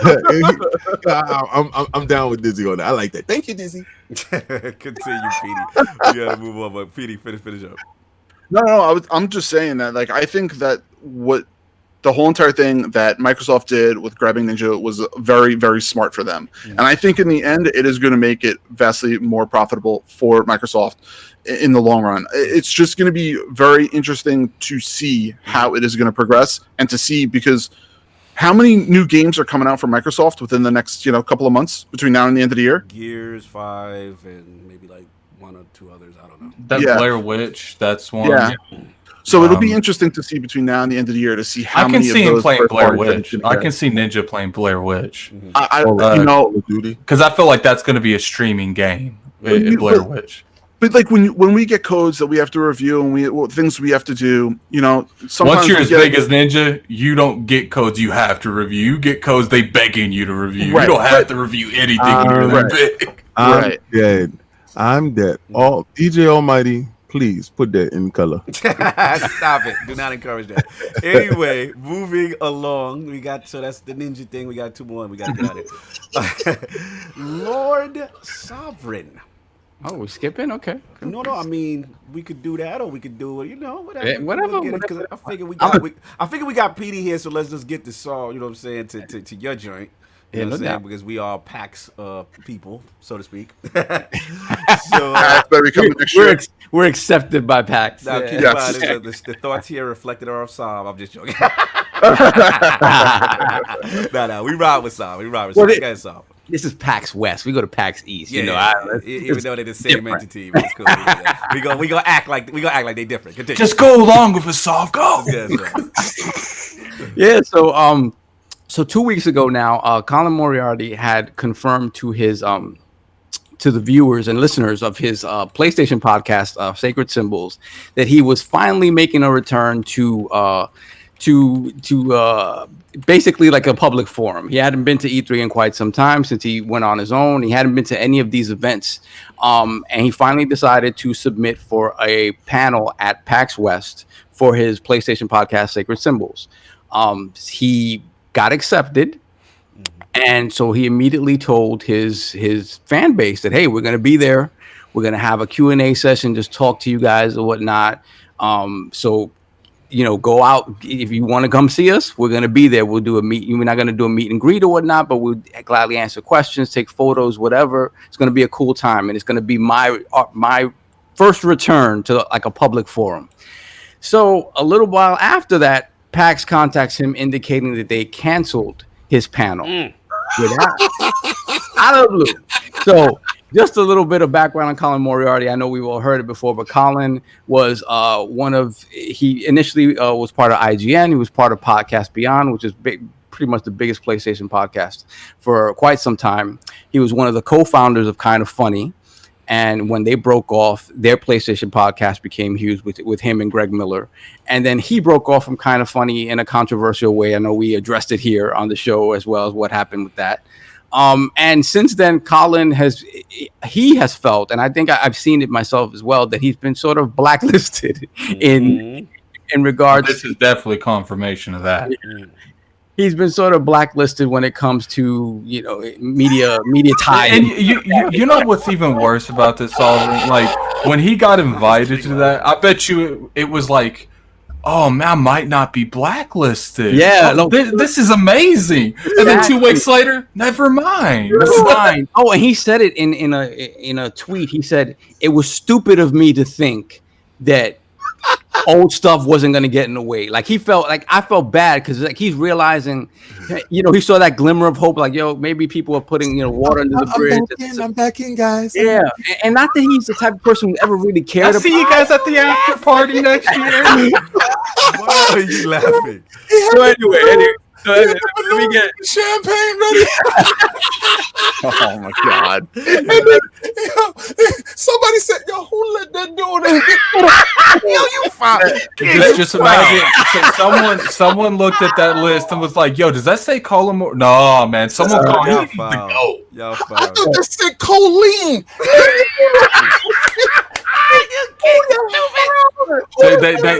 They had that new PR team that reached out to us. That's what it was. They're like, that dude got fired too. Whoever had anything to do with this, like, all are fired. Yes. They had that Colin Stench. He had to get rid of all of them. Yeah. Who the hell hit yes on him? Who the hell hit yes on him? Kid, you gotta chill. Yo, I think that's the best thing you told me today. He immediately tweeted, "Oh, I've been accepted." Yo, read this. King, Jonathan B got one for you in color. Colin had a outfit laid on the bed. They foul. It's funny because in Spanish there's a phrase, there's a saying that says "No te vistas que no va," which means like don't get dressed because you're not going. Yo, this is the greatest thing that you could have told me today. He tweeted out, after that, so you said 2 weeks, right? So 2 weeks, they looked at the numbers jump. People were like, yo, McConnell's gonna be there. I'm gonna make sure I get that, brought my ticket. All right, so no refunds. Yo, you found it. I can't, bro. Let me finish with the details of it. Right? All right, so they told him, which they have the right to cancel his panel without giving him a real explanation. They just can't. But his thing was like, okay, fine, you're not giving me an explanation. What about the money I spent to go there after you told me? You told me to advertise the fact that I was going to be at your PAX. They told him openly, tell your friends. They told him, like King, tell your base that you're going to be there promote. When you gonna let me loose? Let me give all the details, and then we'll give you details. Then we'll let you. Oh my God! So Colin had sort of a back and forth with them, saying, "Look, I don't care. Look, I don't want to be where I'm not wanted. I want you to reimburse me and my co-host Chris Reagan, reimburse our what we've done, and you should also reimburse." People who bought tickets specifically for my panel, otherwise we're not going to PAX. You should also reimburse them. So initially they gave no answer. I know, shout out to Hogue. Hogue kind of contacted him to get details about what was going on, and he did a great virtual legality on it. So you can look it up on Hogue's channel. Salute the whole. So basically, they eventually started answering him, but they basically said, "Look, we're more than happy to reimburse you and Chris for your flights and your hotel." They initially had offered him. He said, "Your panel is canceled, but you could still have your free passes to come. So you can come to PAX and be here and spend money at PAX. Yeah, that's what it was. Like, okay, you can't do anything like remote. Don't talk to them, but you can buy the food here. You can't promote your thing, but you can definitely come and spend money at our thing. So that was the first thing. So obviously, when he said no, I'm not going, then they got into like terms of services. So just don't talk to anyone. Exactly. So he decided, look, no, that's not happening. So at the end of the day, they decided they're going to reimburse his costs for going, but they definitely said they are not reimbursing any of his fans that indicate they are no longer going. Because, and shout out to Hogue again for breaking this down. When you buy a ticket to PAX, you explicitly enter into a contract with them, basically like buying a ticket for like a concert or something like that, indicating that you are willing to accept the fact that whatever you're specifically going to watch, if it's just one thing, may be canceled. The idea is you should be buying the ticket for the entire event and taking in the entire event, not for a specific thing, because they're not selling tickets to one specific thing. So that kind of relieves them of liability. Anybody who bought tickets for just to see Sacred Symbols is out their money if they're not going otherwise. So what Colin ultimately did was he decided, I think he's reimbursing something like 50 or 55 people, something like that, out of his own pocket. Wow. Gangster. That's nice. So real quick, my thing is this man has been vilified since he left Kind of Funny for reasons that I feel are just ridiculous and overblown. Completely ridiculous. I like Colin. I like, whatever his political affiliations are, and I don't think that is that crazy either, what the things that he said and believes. The fact of the matter is this dude has been in the gaming space for a very long time. He's a very knowledgeable person when it comes to particularly the PlayStation stuff. When he left Kind of Funny, his channel was initially very like politics oriented, and then little by little he went back to his love. What's funny is when he started that, he said he wouldn't do gaming stuff, but once you cover gaming news for a certain amount of time, he missed it. Primarily gaming. You have some personal vendetta against this dude. He missed that bag. So anyway, money running out. Yeah, but that's not the case. He had plenty of bags. Well, you know what? He ain't get this bag. Well, he don't want Where's your my bag? I want my bag. All right, that is that. So basically, the fans are out their money. He's getting back his flight tickets and whatever, his flight price or whatever, and his hotel. So what do you guys think? Is there a conspiracy again? Can I ask one question before we start that? So what did Colin do to make him? They didn't even they have not explicitly explained. Never said anything. No. I mean, why did he originally why did they excommunicate him from PAX back in X amount of years ago? He was blacklisted from the industry in general. In the general. Yeah. Okay. He made, I don't know if you remember, this was what caused him to leave Kind of Funny, but I think it's 2017 now. The day, you remember the National Women's Day? March. You're right. And it was a thing where women weren't going to work that day. They were all, it was a day, it was hashtagged. It was hashtagged a day without a woman. So he posted a joke indicating, he said, peace and quiet, hashtag day without a woman. Yeah, so you know how that went. And that, I mean, his own friends turned on him. He was just looking for something because it was crazy. Far worse. Yeah, you covered it before. We went in on that before, and at that point in time, I didn't know who he was, and I didn't kid in. But the thing is this, right? The funny part about it is he got accepted, right? Somebody hit yes. This was calculated because it's beautiful. This is a beautiful setup. This is how you knock somebody out cold, right? This is a beautiful setup. Yo, you in the door. Facts, dope. Yo, start promoting. Get your joint ready. All right, we're gonna get these people in here. So all the people have signed up, right? And I'm pretty sure it's more than 55 people. I'm gonna give that respect that he at least pulled in at least probably like low 300 people. I'm gonna give him that. All right, so okay, cool. That's fantastic. 300 people showed up. Then they pulled the rug from under old boy feet.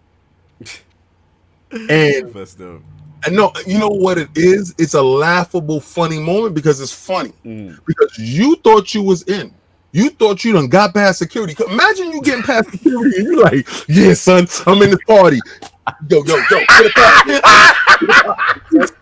out the club. You know damn well you ain't supposed to be in the club. Oh man.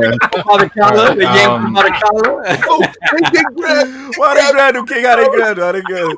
him out of the collar and threw him out of packs. I'm gonna tell you this. When you buy concert tickets to anything, don't book it for one show.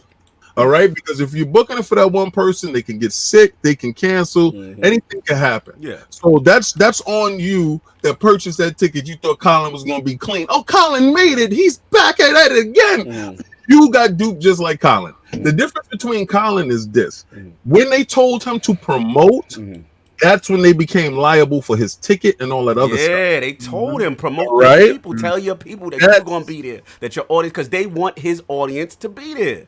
Yeah, But shout the out big- to Hogue with the big words. Promissory estoppel. Yeah, and then hold on, shout out to Shroom Kingdom with the $2 super chat. Colin want that Fallout 76 bag. Nobody wants that Fallout Shout out to 76 Shroom. bag. Shout out to Shroom. Bethesda Only doesn't even Disney. want that Fallout 76 bag. Only Dizzy wants that bag. I still got the Fallout bag. Good too. Look, he can't find it because he don't even want that bag.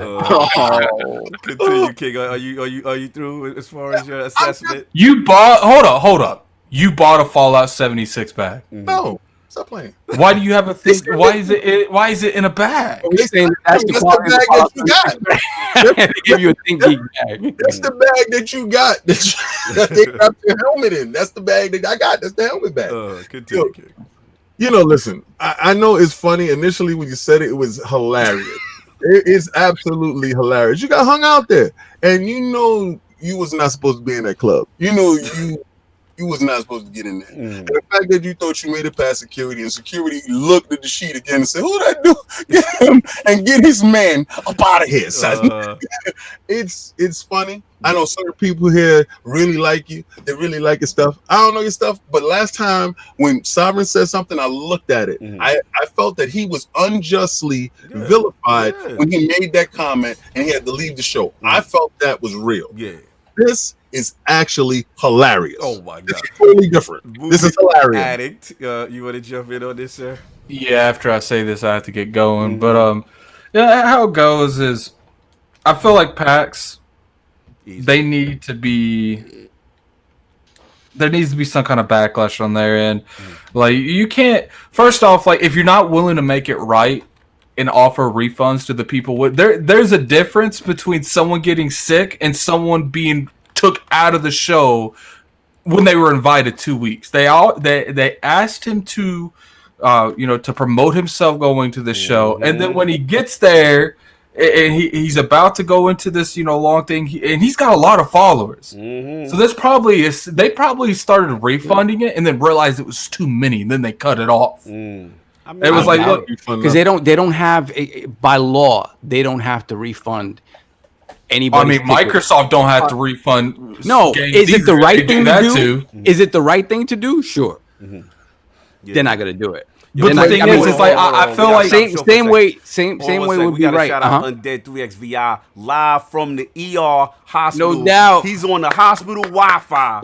The man is listening to ILP. Salute that brother right now. Yeah. Salute that brother right now. That's my mans right there. I just feel like PAX needs some kind of backlash. Like if anything, the PR should get backlash because it's like you invited this man. But this is the thing now. Signing up for it, knowing damn You well get it's not back. available to go. Yo, you get back, like, none of the mainstream media as an outlet is attacking this, right? That's McCaffrey, because they're too scared to. yeah, McCaffrey defended him on his Twitter, and so did Brian Altano. But specific IGN is not going to touch this with a 10-foot long stick. And either what's surprising is that Schreier's not touching it. That's because Schreier's too busy attacking homegirls.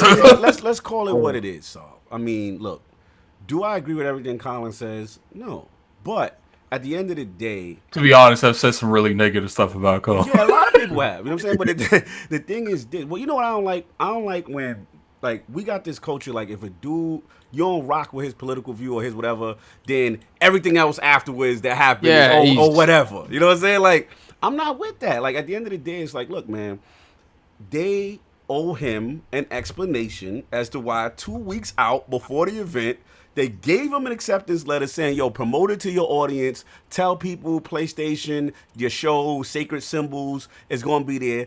They ain't give him no reason why they rescinded.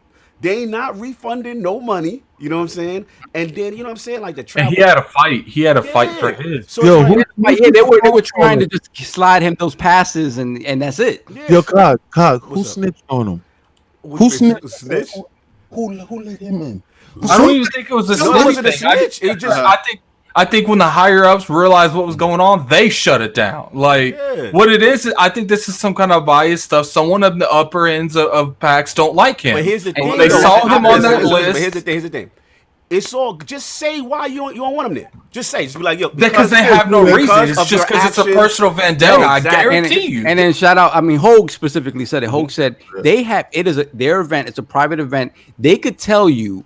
They don't have to tell you, but they can come out and say, I don't like the way you look. Yeah, I don't want you there. That's it. And they would be within their rights to do that. Just man But up I and don't say think- I don't why think you don't want him they there. wanna Or make what a action statement like that. he took. That. they're not gonna do that. But He again, said- so if shout you're not out gonna do to Spartan God. He said Tekashi 6ix9ine snitched. that, yo, get smart out here. Look, at the end of the day, if you're gonna make a statement like that, like if you're gonna commit and then just like take the chips back, it's like they gave him that and they took it back. Like you got to make it right, that's what or I'm you're saying, gonna get How backlash. you don't know about this dude 2 weeks out?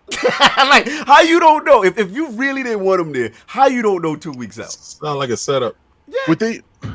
And the It's crazy not- thing is, like his podcast, they're like, Kind of Funny doesn't really do a PlayStation centric podcast no more. As soon as he brought this podcast back, it became the number one PlayStation podcast on the net. Period. Period.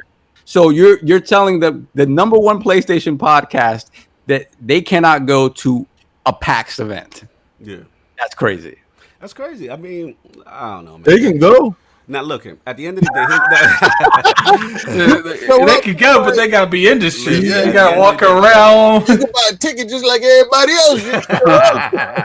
look, now if it comes out that he says something out of line, if they got some evidence of him saying some disparaging joint, you know what I'm saying? They just need to be clear. Just be clear. And then just refund his base that you told to promote to come to be there. Because let's be real, they wanted his base there. Let's not act like they didn't. So it's just not a good look. It's a bad look. Yo. Bad look. It's a bad. They can definitely do something for him, even with an invite. Now, what a lot of people don't realize is, did you notice where League of Legends was when we were in PAX East? No. Yeah, Where Riot was? yeah. Not on the game floor. The reason why is because about 3 or 4 or 5 years out, I don't remember exactly when, there was an all-out brawl on the floor, on the stage floor, because Riot gamers were fighting other people, like fist fight.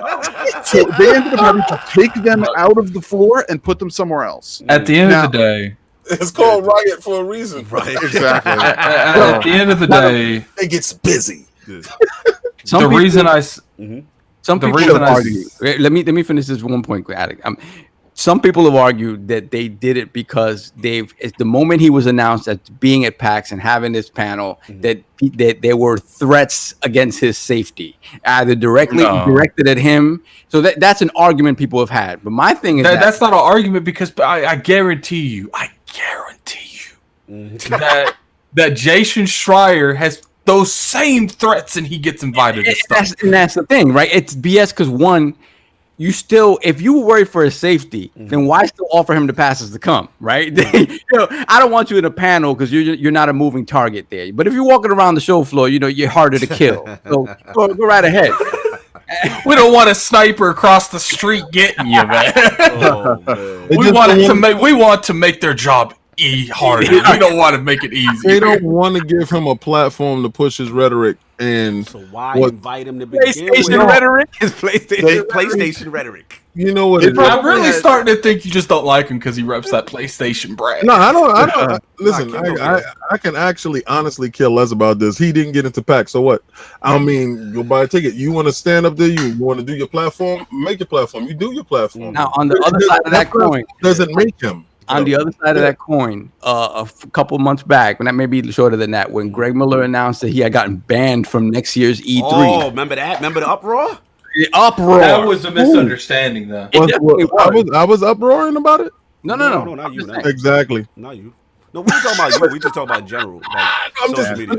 What happened He's the was- same way as Greg Miller to me. So No, I get it. Who's Greg Miller? exactly. Continue. Well, Solve is right. Solve is right. Like, again, we gotta get out of this whole thing of just because someone's political views or whatever religion is different from your own, it doesn't negate when somebody is wronged. Yep. Get out of your feelings. That's the thing Yep. I have with this generation in social media and gamers, bro. Like, we don't have to agree on anything, but if something foul happens to you, I'm riding for you because it's foul. Like, that's I the found thing it that funny. I'm not feeling, It's bro. funny and foul. One It's thing you funny got to and remember. foul. At the end of the day, it makes the industry look bad as a whole because it makes the industry look petty. They gave him his money back though. Nah, but they didn't give his base No. his bag back. Like, come on. Oh no, they we totally want your base here. We want your base here. we want your team. We don't want you. We want your squad. Stop being petty. Yeah, You're your ridiculous. squad got in, but you didn't. How can your fan get in and you get banned? How can the dude holding your banner talk about Colin? He's inside, but you are outside. How does this He happen? is still invited to go to bat. You invited to walk around. You invited to walk around. Just don't talk, please. Please. You should not have a microphone. Please, somebody get this man a mic. Somebody what's funny is like Nobody get this man up to like, Colin will have his own entrance, and they put a muzzle on him, like don't talk to anybody. King, you having way too much fun with this Dude, this situation, is bro. awesome. This is fantastic. Oh I'm my not God. gonna lie. I'm not gonna lie. It even gets funnier as you start looking at it from different angles.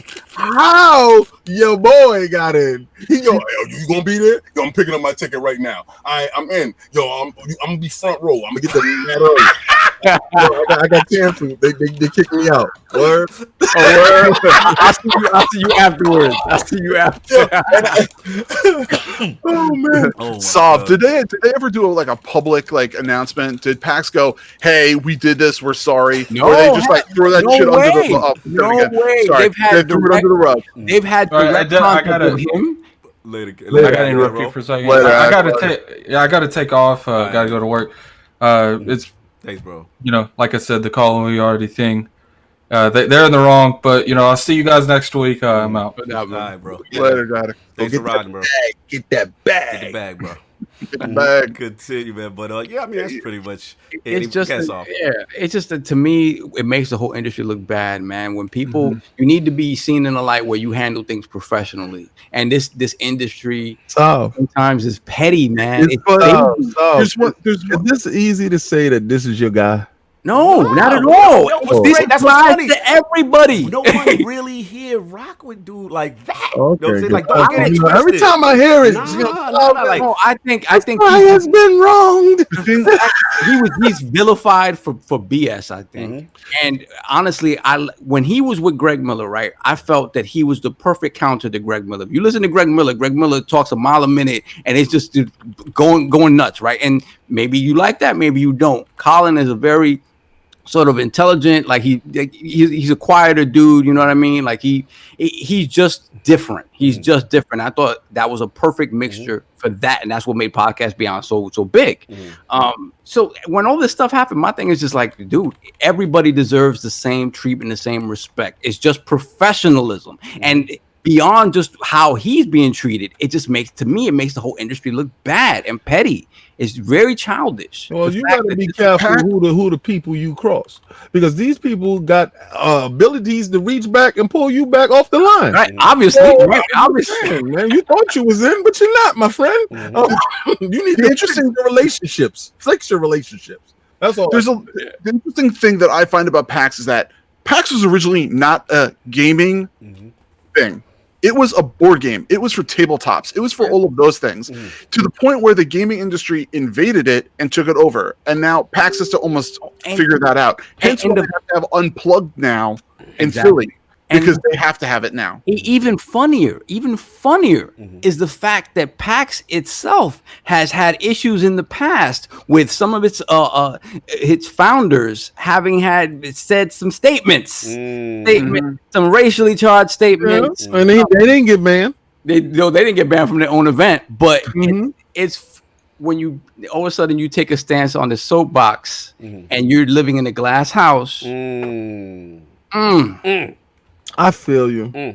I feel, but that's not funny. You just about these jokes. Yes, I understand. The yanking of the collar is very funny. The yanking about the club reference was quite hilarious. I'm only here for the jokes. I am only here for the ha-has. And if this ain't the best ha-ha I got today.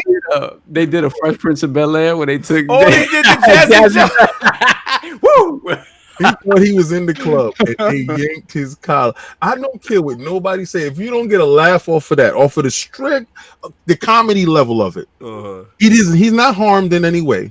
He get his money back, right? And now the people that are going to the event that were going for him, they didn't get screwed. Bro, hotel rooms and travel, that ain't screwed. You know what? You're gonna have a great time. That's a hell of an event. But they came just for him. What if they don't care about PAX and they came just because your man is there and now he not there doing what they said he gonna do and that's it? What if they don't care about PAX? They just came for. They told him that.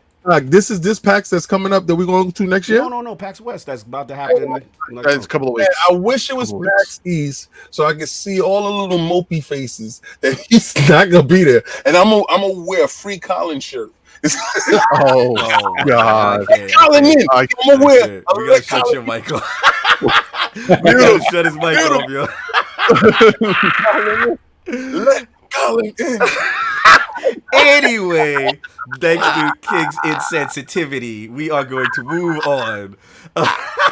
Yo, speaking of shade, actually, no. Before we ain't gonna do mine. We got King. You're up, man. Yeah, I'll give you your mic privileges.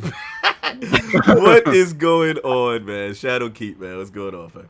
All right, so since Destiny, Bungie has broken away from the evil clutches of Activision, and it's obviously panning out to look like they were the evil clutches, to be honest with you, because all the upgrades and all the distancing that they put with themselves to separate themselves from the practices that was Activision, this one rings truer to me. Now, the DLC, the Shadowkeep, is coming out, and we all know it's supposed to release on September 17th. And what Bungie decided to do, because they thought the DLC wasn't up to snuff, instead of putting out a broken DLC where they have to go and fix and do a hot fix on a Monday or a Tuesday and take it offline, they decided to hold it back till October 1st. And under the old regime, which was Activision, I believe that they would have been forced to keep their street date, and they would have had no choice but to put it out and a hot fix it later on. Because a lot of people was turned off by the old practices where every time they released the DLC, it was broken and they had to fix it, they had to nerf this, they had to do that, and they didn't think that Bungie took the proper care with the IP. And this shows to me, in my opinion, that them being in control, they showing you, putting the best foot forward, that they will give you the best product they can possibly can at point of entry. All right. Opinion. No, let me jump on the super chat. Shout out to the Fawns, the Grounded Gamer. They'll kick ILP out of PAX if King does that. Back to the understatement.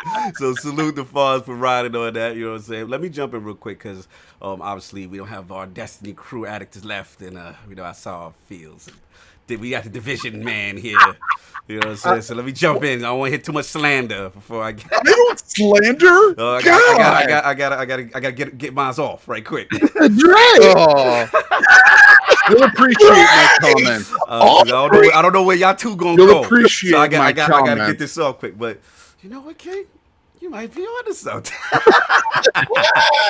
Nah, bro, I agree. I think this move doesn't happen if Bungie's still tied to Activision. Because like September has notoriously been that strict Destiny release cadence deadline because they always want to separate it from Call of Duty, which either would drop in the late October or November. And shout out to Abantis, man, because I really feel bad. I'm still having mic issues, as y'all can see. But, we're supposed to do this topic on the last word. And, I think that, listen, let's be real, too. Like, Borderlands was there. Monster Hunter is there in September. Gears is there. Like, I have no problem with them saying, yo, this needs a little bit more time to cook. October 1st is right there at the top of the month. That's the benefit. And then, you know what's crazy, King, is that we're going to get cross-save earlier now because of this. So they were initially tying cross-save at the launch with Steam, you know, stated all that stuff, or at the same time around the launch. And that's a lot to take on at once with a new launch of an expansion. So now you move that up, you get people prepped for cross-save ahead of time. I think that's dope, and yeah, I think it's a good move. There's nothing, in my opinion, bad. And let's be real, it's like what, 2 weeks? It's not even that major. So it's like, look, good move. I agree, King. If this is Activision, this cannot happen. I think this is more of Bungie having more control of their future / Destiny. Let me ask you a question. Being that we're the Destiny heads. Yeah, yes, sir. And that cross save is being out a little bit earlier. Do you think that the rise in PC players that will make a mass exodus from other consoles? I don't think is PlayStation doing cross save? Yeah, everybody.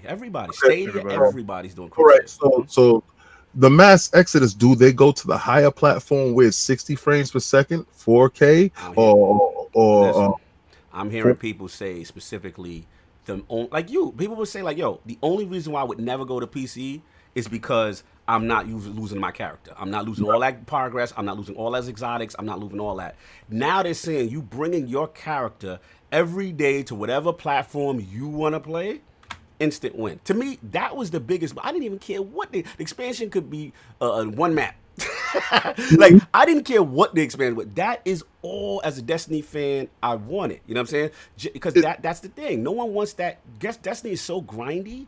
The investment that you put in with all that stuff to give all that up and start brand new, and I did it, and it's not pleasant. It's not pleasant. Right? Is it cross play also, or just cross save? Just cross save. Okay. Now cross just want to make play sure is something down the road. You know what I'm saying? But yeah, shout out to Fonz. He said that's the biggest mechanic. That's all. Listen, shout out to Fonz. God bless He's Fonz. the greatest. He's the greatest. He would play PlayStation 3 characters just to play Destiny with his boss, and not to put your business out there, but you know what I'm saying? Like, just to play with people that he knew. Then come play with us on Xbox, right? Just to play with us and do the whole grind over. Like, that is such a big thing. On Xbox, and then did the Whisper on PlayStation. Bro, he's a beast. I felt for him. He's a beast. You know what I'm saying? Shout out to Dizzy being petty. You know what else has cross saves, but also cross play? Borderlands 3. But what we gonna call? We're gonna call him a one and done. Once the single play is over. No, I'm just I had to be petty. But all right, let's give it to the non-Destiny folks, because we could run this topic into the ground real quick. Let's hear these opinions from Sav and Snalydo. So whoever wants to jump in first, go for it. Go right ahead, Pete. Yeah. So, thank you. I actually have good things. Oh, okay, so number one, Activision for me, I'm so happy they broke away because they take their games and they put them out half-assed. And with Shadowkeep coming out and it being delayed and Bungie saying, hey, this isn't ready, I commend people that say, hey, this isn't ready, we need to clean it up, we don't want to give you half a product. And we saw that happen, and a little shout out to Dizzy. Borderlands 3, we were at PAX 3, when we were up there and that thing didn't play, and they were like, hey, play. But I gave him more the credit for playing that game, and I said to myself, if he is so behind his people and he's willing to, make us wait for this, and we waited, I will buy that game basically because of that reason. Right. And with Destiny, I looked at them, and then when they say, hey, we're pushing this back, I like it. I think that's a good thing. Okay. I think that's A+ in my book, and I think that's a great decision. No doubt. Lord Sov, the resident Destiny expert. Yeah, I mean, I don't know if I've said this before, but I don't give a rat's ass about Destiny. Yes, you said it many times, Sov. That's why I said. That was a beautiful butt. But I have to say though, I am happy about this because the fact of the matter is that the fate of Destiny rests solely with them now. Yeah. They got no financial help, nothing from the side. So you have no influences from the side, no financial help from the side. It's all on you. So they've generally been able to get away with releasing a new product, having the base go crazy about stuff like things not working, a ridiculous amount of grind to get up to the new content, stuff like that. That if they had more time to cook, probably wouldn't have happened if they had been able to make the call on those things. Right. So the fact now that they're making the call on that, and they know that's what's best for the game, and that the game has to, whatever expansions there are coming out, have to launch in a state that's acceptable to the hardcore that is still supporting the game. And it's only 2 weeks, so it's not like it needed that much more work. But the fact that they can do that without a hesitation, I think is great for the game. I'm all for studios being able to do what studios need to do to put out the best product possible without influences from the suits. I hate that. Yeah, absolutely. So I shout out to Destiny. I hate you, but I love you. Thank you for your comments there, Sal. Your kind words. Kind words, as always, Destiny expert. But let's move on. We got this last one we're going over, and then we get out of here, man. But speaking of shade, EA. So I've made some comments recently about the Switch. So our good friend Andrew Wilson, CEO, he said he's been evaluating the platform conversations, looking at things, and just didn't fit in the profile in terms of the ecosystem and stuff. So he made the argument that most PlayStation 4 owners and Xbox One owners and PCs, that the games that they have on EA, they just don't feel that they would be wanted on the Switch, but they already have the other versions. So it's got the Switch community up in uproar at EA, and it's a little wild out here in these streets. So I wanted to bring this to the Lords right quick.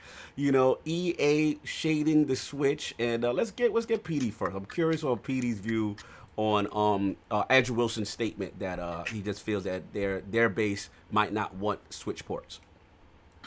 So it's for Switch to have those ports. I think that EA may be looking at it like, hey,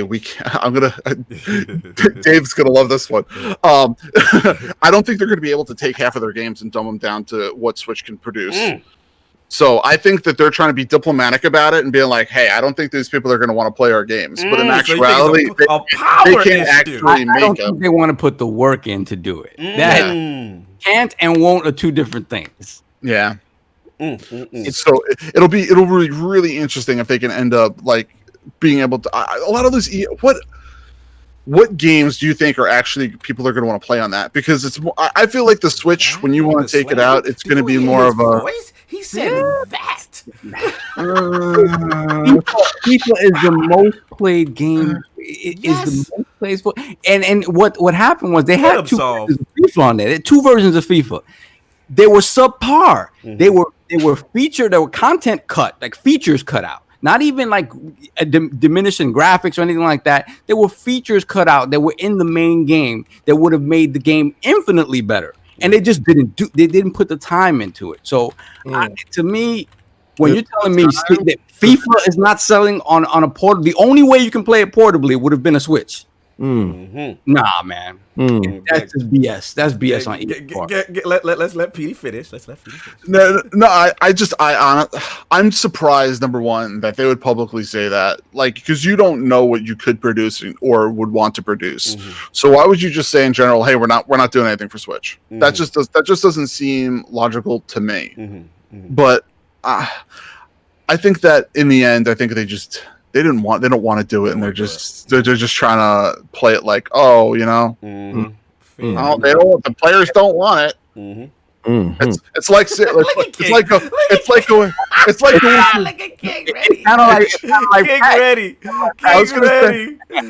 going to a bar and saying, hey, I could bring home any of these girls, but I don't wanna. It's the same thing. It's like, come on, they just don't want to. They don't want to do it. It's like that. You think EA can't have their way with them? That's what you're trying to say? You don't think that EA don't put out high quality, great looking games? They do. They're known for visual excellence. I don't know. Right? Let's just say that Frostbite engine, Anthem, visual excellence. Well, Anthem was no way given. I don't care. I'm waiting for you to talk about visual excellence. Go ahead. Yeah, continue. it did look nice flying, and he had all y'all food. It had all y'all food. So don't sit here talking about the graphics on Anthem. You out here caping for EA. Let's continue. Let's continue to cape. Yo, standing on top of them soapboxes screaming at Anthem crap. It looks fantastic. It's the most. I can fly. I ain't in simulator. So don't sit there and talk that stuff on that. Don't do that now. Let's not distract him distract us from his EA hate. We continue. Listen. EA hate? No, I'm on Anthem hate. Sorry. I'm on EA's side right now. I'm on EA's side right now. Shout out to Mr. Wilson for having the foresight. Oh my God. And saying, why should I dumb down my graphics for you? Why couldn't you bring your specs up? Why? Everybody got to bend the knee to you. I refuse, sir. The game sell buckets. Madden coming out. It ain't coming out on Switch.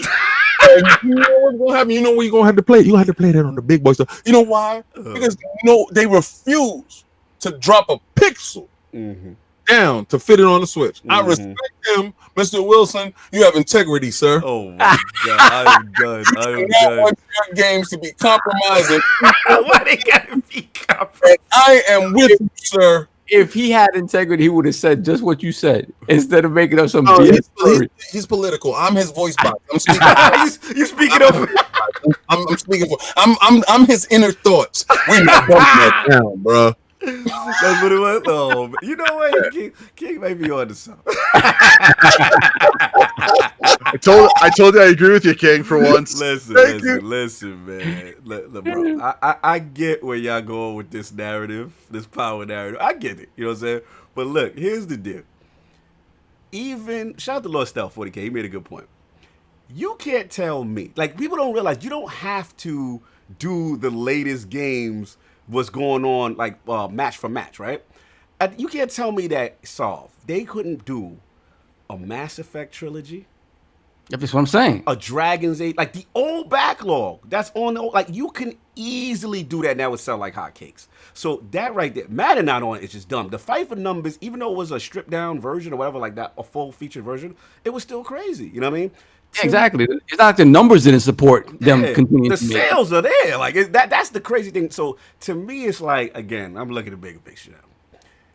We all know how EA feels about their microtransactions. You know what I'm saying? We know about how they want to implement them and stuff like that. And in their defense, because of Switch's online infrastructure, I don't think it's just a little too much work, right? To get all that popping the way probably they want it to get popping, because it's about revenue. That's just what it is. But as far as saying that people ain't gonna want it, nah, fam, I'm not. And I like Andrew. I bet. And shout out to Andrew Wilson. Met him, an amazing person. Integrity. Yeah, good. Stop with the man of integrity. Stop it. So, hell of a guy. At the end of the day, this is a move, a decision that to me I think is a mistake. MPD supports that. I mean, suggests that indies and third parties that the ports have done substantially better on Switch. So this is on them. They choose to do it. Right now, their financials wasn't that great. I mean, they had the Apex kind of is slowing down right now. Anthems and bushes, right? Let's just call it what it is. Like, we don't know how good the Star Wars game is going to be. How good the Star, and I love that Star Wars. I love what I see, but right now is not the time for EA to be like, nah, we're not going to put it over with the hottest system. Like that, to me, is not financially smart. That's just my opinion. Yeah, that's just a BS reason, because you can say whatever you want about all the Bethesda ports or whatever, the Vaseline. Yeah, that's all true. They wouldn't keep making them if they weren't selling, bro. That's it. Because unlike some, Switch owners don't care about that, bro. Like, Switch owners don't care. Like, y'all laugh with the Vaseline edition, 540p, all that. They don't care. They like, oh, we got this on our joint? Wow, I've never played this before. Yeah, like the Outer Worlds is gonna be there as well. Oh, that's what I'm saying. It's gonna be crazy, man. It's gonna be crazy. Yeah, man. It's a stupid reason. He just sounds stupid saying that, because business sense. Come up with a better excuse. Just come up with a better excuse. That's I don't want to put white graphics on my game. I mean, come on, man. Like, come on. You gotta respect the man for not. Yo, you know how hard they work on those faces over there, Madden? Could you imagine a Switch face? Like everybody running around with Shenmue face. Oh my god! I had that over there with no Madden. That's not Tom Brady with that Shenmue face. I'm have that. No, man, you're jumping the bushes. Oh my god. Anyway, that was all I got. Petey, anybody got anything else on this? We'll get out of here, man. We're good. All right, we're good, man. Shout out to King for his pettiness. New ILP poll this week with the recent signing of Ninja away from Twitch to the Mixer streaming platform exclusively. What do you think about this impact of this move for Microsoft? The choices are A, huge signing for the future of Microsoft services and engagement. B, Mixer stays third place. Where the game's at? Or C, I don't care until Ninja drops the bag on my co-stream. That is the question. Those are the choices. Please rock the votes when they go up. Lord Petey, salute for standing up for us in the realm. Where, No problem, guys. No problem. Our bad mic situation until we get everything straightened out with Yeti and their bad drivers. But yeah, just want to make a quick announcement before we do our normal outros. Next week, the Lords will be away to play.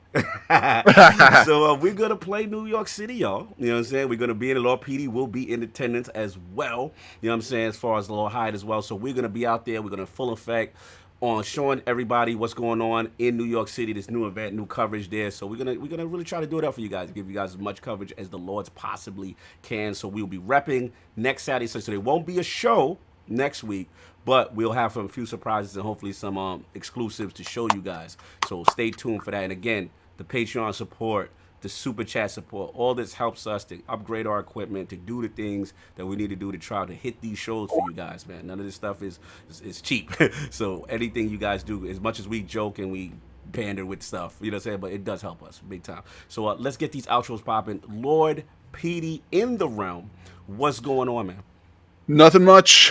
Same old. Monday to Friday on Twitch. Yes, I know I said it. Snalydo, I am there. Like Cog was saying, we're going to be at Play NYC this weekend. It's going to be a lot of fun. King, put that thing away. Hold on. Shout out to Christopher. Shout out to Christopher Hart and DeMarty.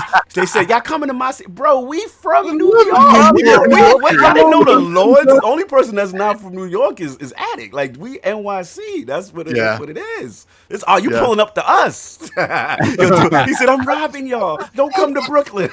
We coming to Brooklyn. I just ran down on Adrian Brown. I just told you that I just ran down on him. Yeah, bro, we New York. Good. Continue, Petey. Petey, New York, too. Well, I am from New York, too. Yes, sir. As I said last time I was here, anyone that wants to be streaming with us, hit me up. I know that we have plans on doing it in multiple streaming services. So if you want to stream on Mixer, that is something that we are going to be looking to do shortly. So don't feel that I'm saying it's not going to happen, but it has always been a plan. It is actually something that we've been discussing for since the beginning of the year when I did. Alert out? What? He's just throwing stuff out. We discussed it in our streaming meeting on the first of the year that this was a plan that we were going to be doing this year. But we do need streamers to be participating. Yes. You know, a couple of hours here and there. Just looking to do it once a day for a couple of hours, just to show you guys the love about us. And Dizzy, I don't want to hear it. I know you're probably it's about time. Dizzy's already on it. Oh, he already said it. He already said it. Oh my God, that's hilarious. Anyway, so. Just once again, thank you guys for letting me come in for that subject matter. You know how much I it is dear to my heart. The whole streaming subject. Absolutely. So thanks, guys. Appreciate Absolutely, brother, man. Fantastic to have you in the realm. Always getting your thought process on these things. The stream team lead, Lord Snalydo, will be in the building. Lord Sov will be in Play New York City, showing his face. What's going on? No doubt. Pirates off? Is it Pirates off Pirates still? off. Yeah, no, the eyes have returned. I have two. Oh, okay. So no doubt, man. They're definitely excited to go out there to play NYC. This is a small new event. It's only like a couple years old. The first time we're actually going, so it should be cool. It should be an excellent. So if you're from NYC, come out, say what's up to the Lords. Pull up, man. NY, pull up for real. Like, this is our city. We want to show love, man. We don't have a lot of events. It's always LA, whatever. So we got to support the home team, the borough, NYC. Let's get it. Yeah, for sure. So definitely, you guys can catch me on Twitter, LordSovILP, and BX Sovereign on PSN and Xbox Live. Again, big shout out to all the Patreon winners, and again, thank you for the support, guys. Every every month we got 1 or 2 new patrons. We really appreciate that, man. It helps so much, and the fact that our base keeps growing and our fans keep growing, like it's amazing to us. So thank you. Thank you. Really Salute. Shout out to my man Ghost is Supreme in there. I see you. What's up, Yeah. Lords? You already know Ghost in the building. But Lord King, man, NYC repping. What's going on? Yeah. It's kind of funny that Christopher Hart didn't know that. Yeah, that's funny. I wonder where dudes thought we was from. You ain't hear that New York in us? We down in there, man. I told Yeah, you, ran down on Adrian Broner. Ghost Supreme is in the chat. Yeah, Shout man, out. that's it. Let me see. Okay, so we have Play New York coming up, and I think that's going to be huge for a lot of reasons. One is like Cognito said, that's home base. Securing, you always secure home base first. Facts. And you move forward. And we're trying to give you different views on gaming in general. So you're going to get a chance to see an event that you probably didn't hear of, didn't know about, but will know a lot about by the Lords, because we out here, we're covering this stuff. Just like Sovereign said, I do appreciate every last Patreon subscriber. I do appreciate every last person that was watching live. Facts. 100 people, that's so beautiful. And you guys in this chat consistently every week, I swear, like when I say it's a family type of thing, I see a name and I'm like, that's my man. So when Chris hit me up on Twitter, I knew exactly who Christopher Hart was. It was an immediate follow right back.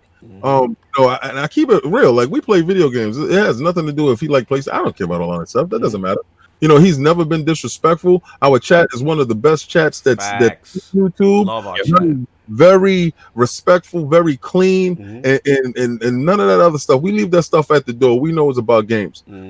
This week, KOS will be up where I give you a great statue. Bathroom is finishing. Y'all can see back there. That stuff is almost finishing.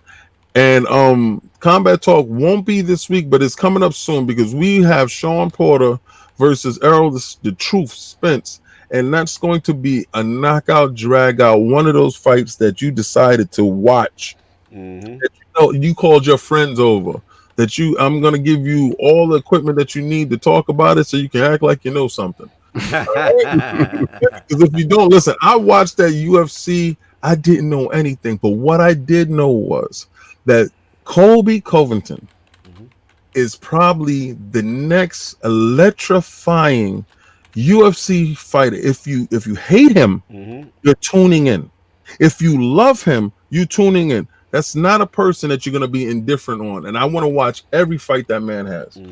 Absolutely, man. Lord King has spoken. So you already know, man. Yeah, check us out.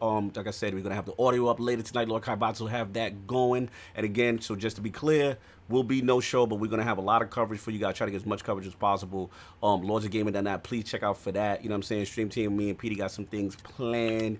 And hopefully, I don't want to blow it up too much, but exclusive interview with some exclusive people. But we'll see. We'll see how that pans out. But yeah, much love in the realm. Like King said, all the support. Everything is tremendous, man. We really could not do this without you guys. And it's always good to see y'all up in the chat, starting trouble and being petty. I love it all. No doubt, man. If anybody got anything else, enjoy your Sunday, and we'll catch you later. Peace.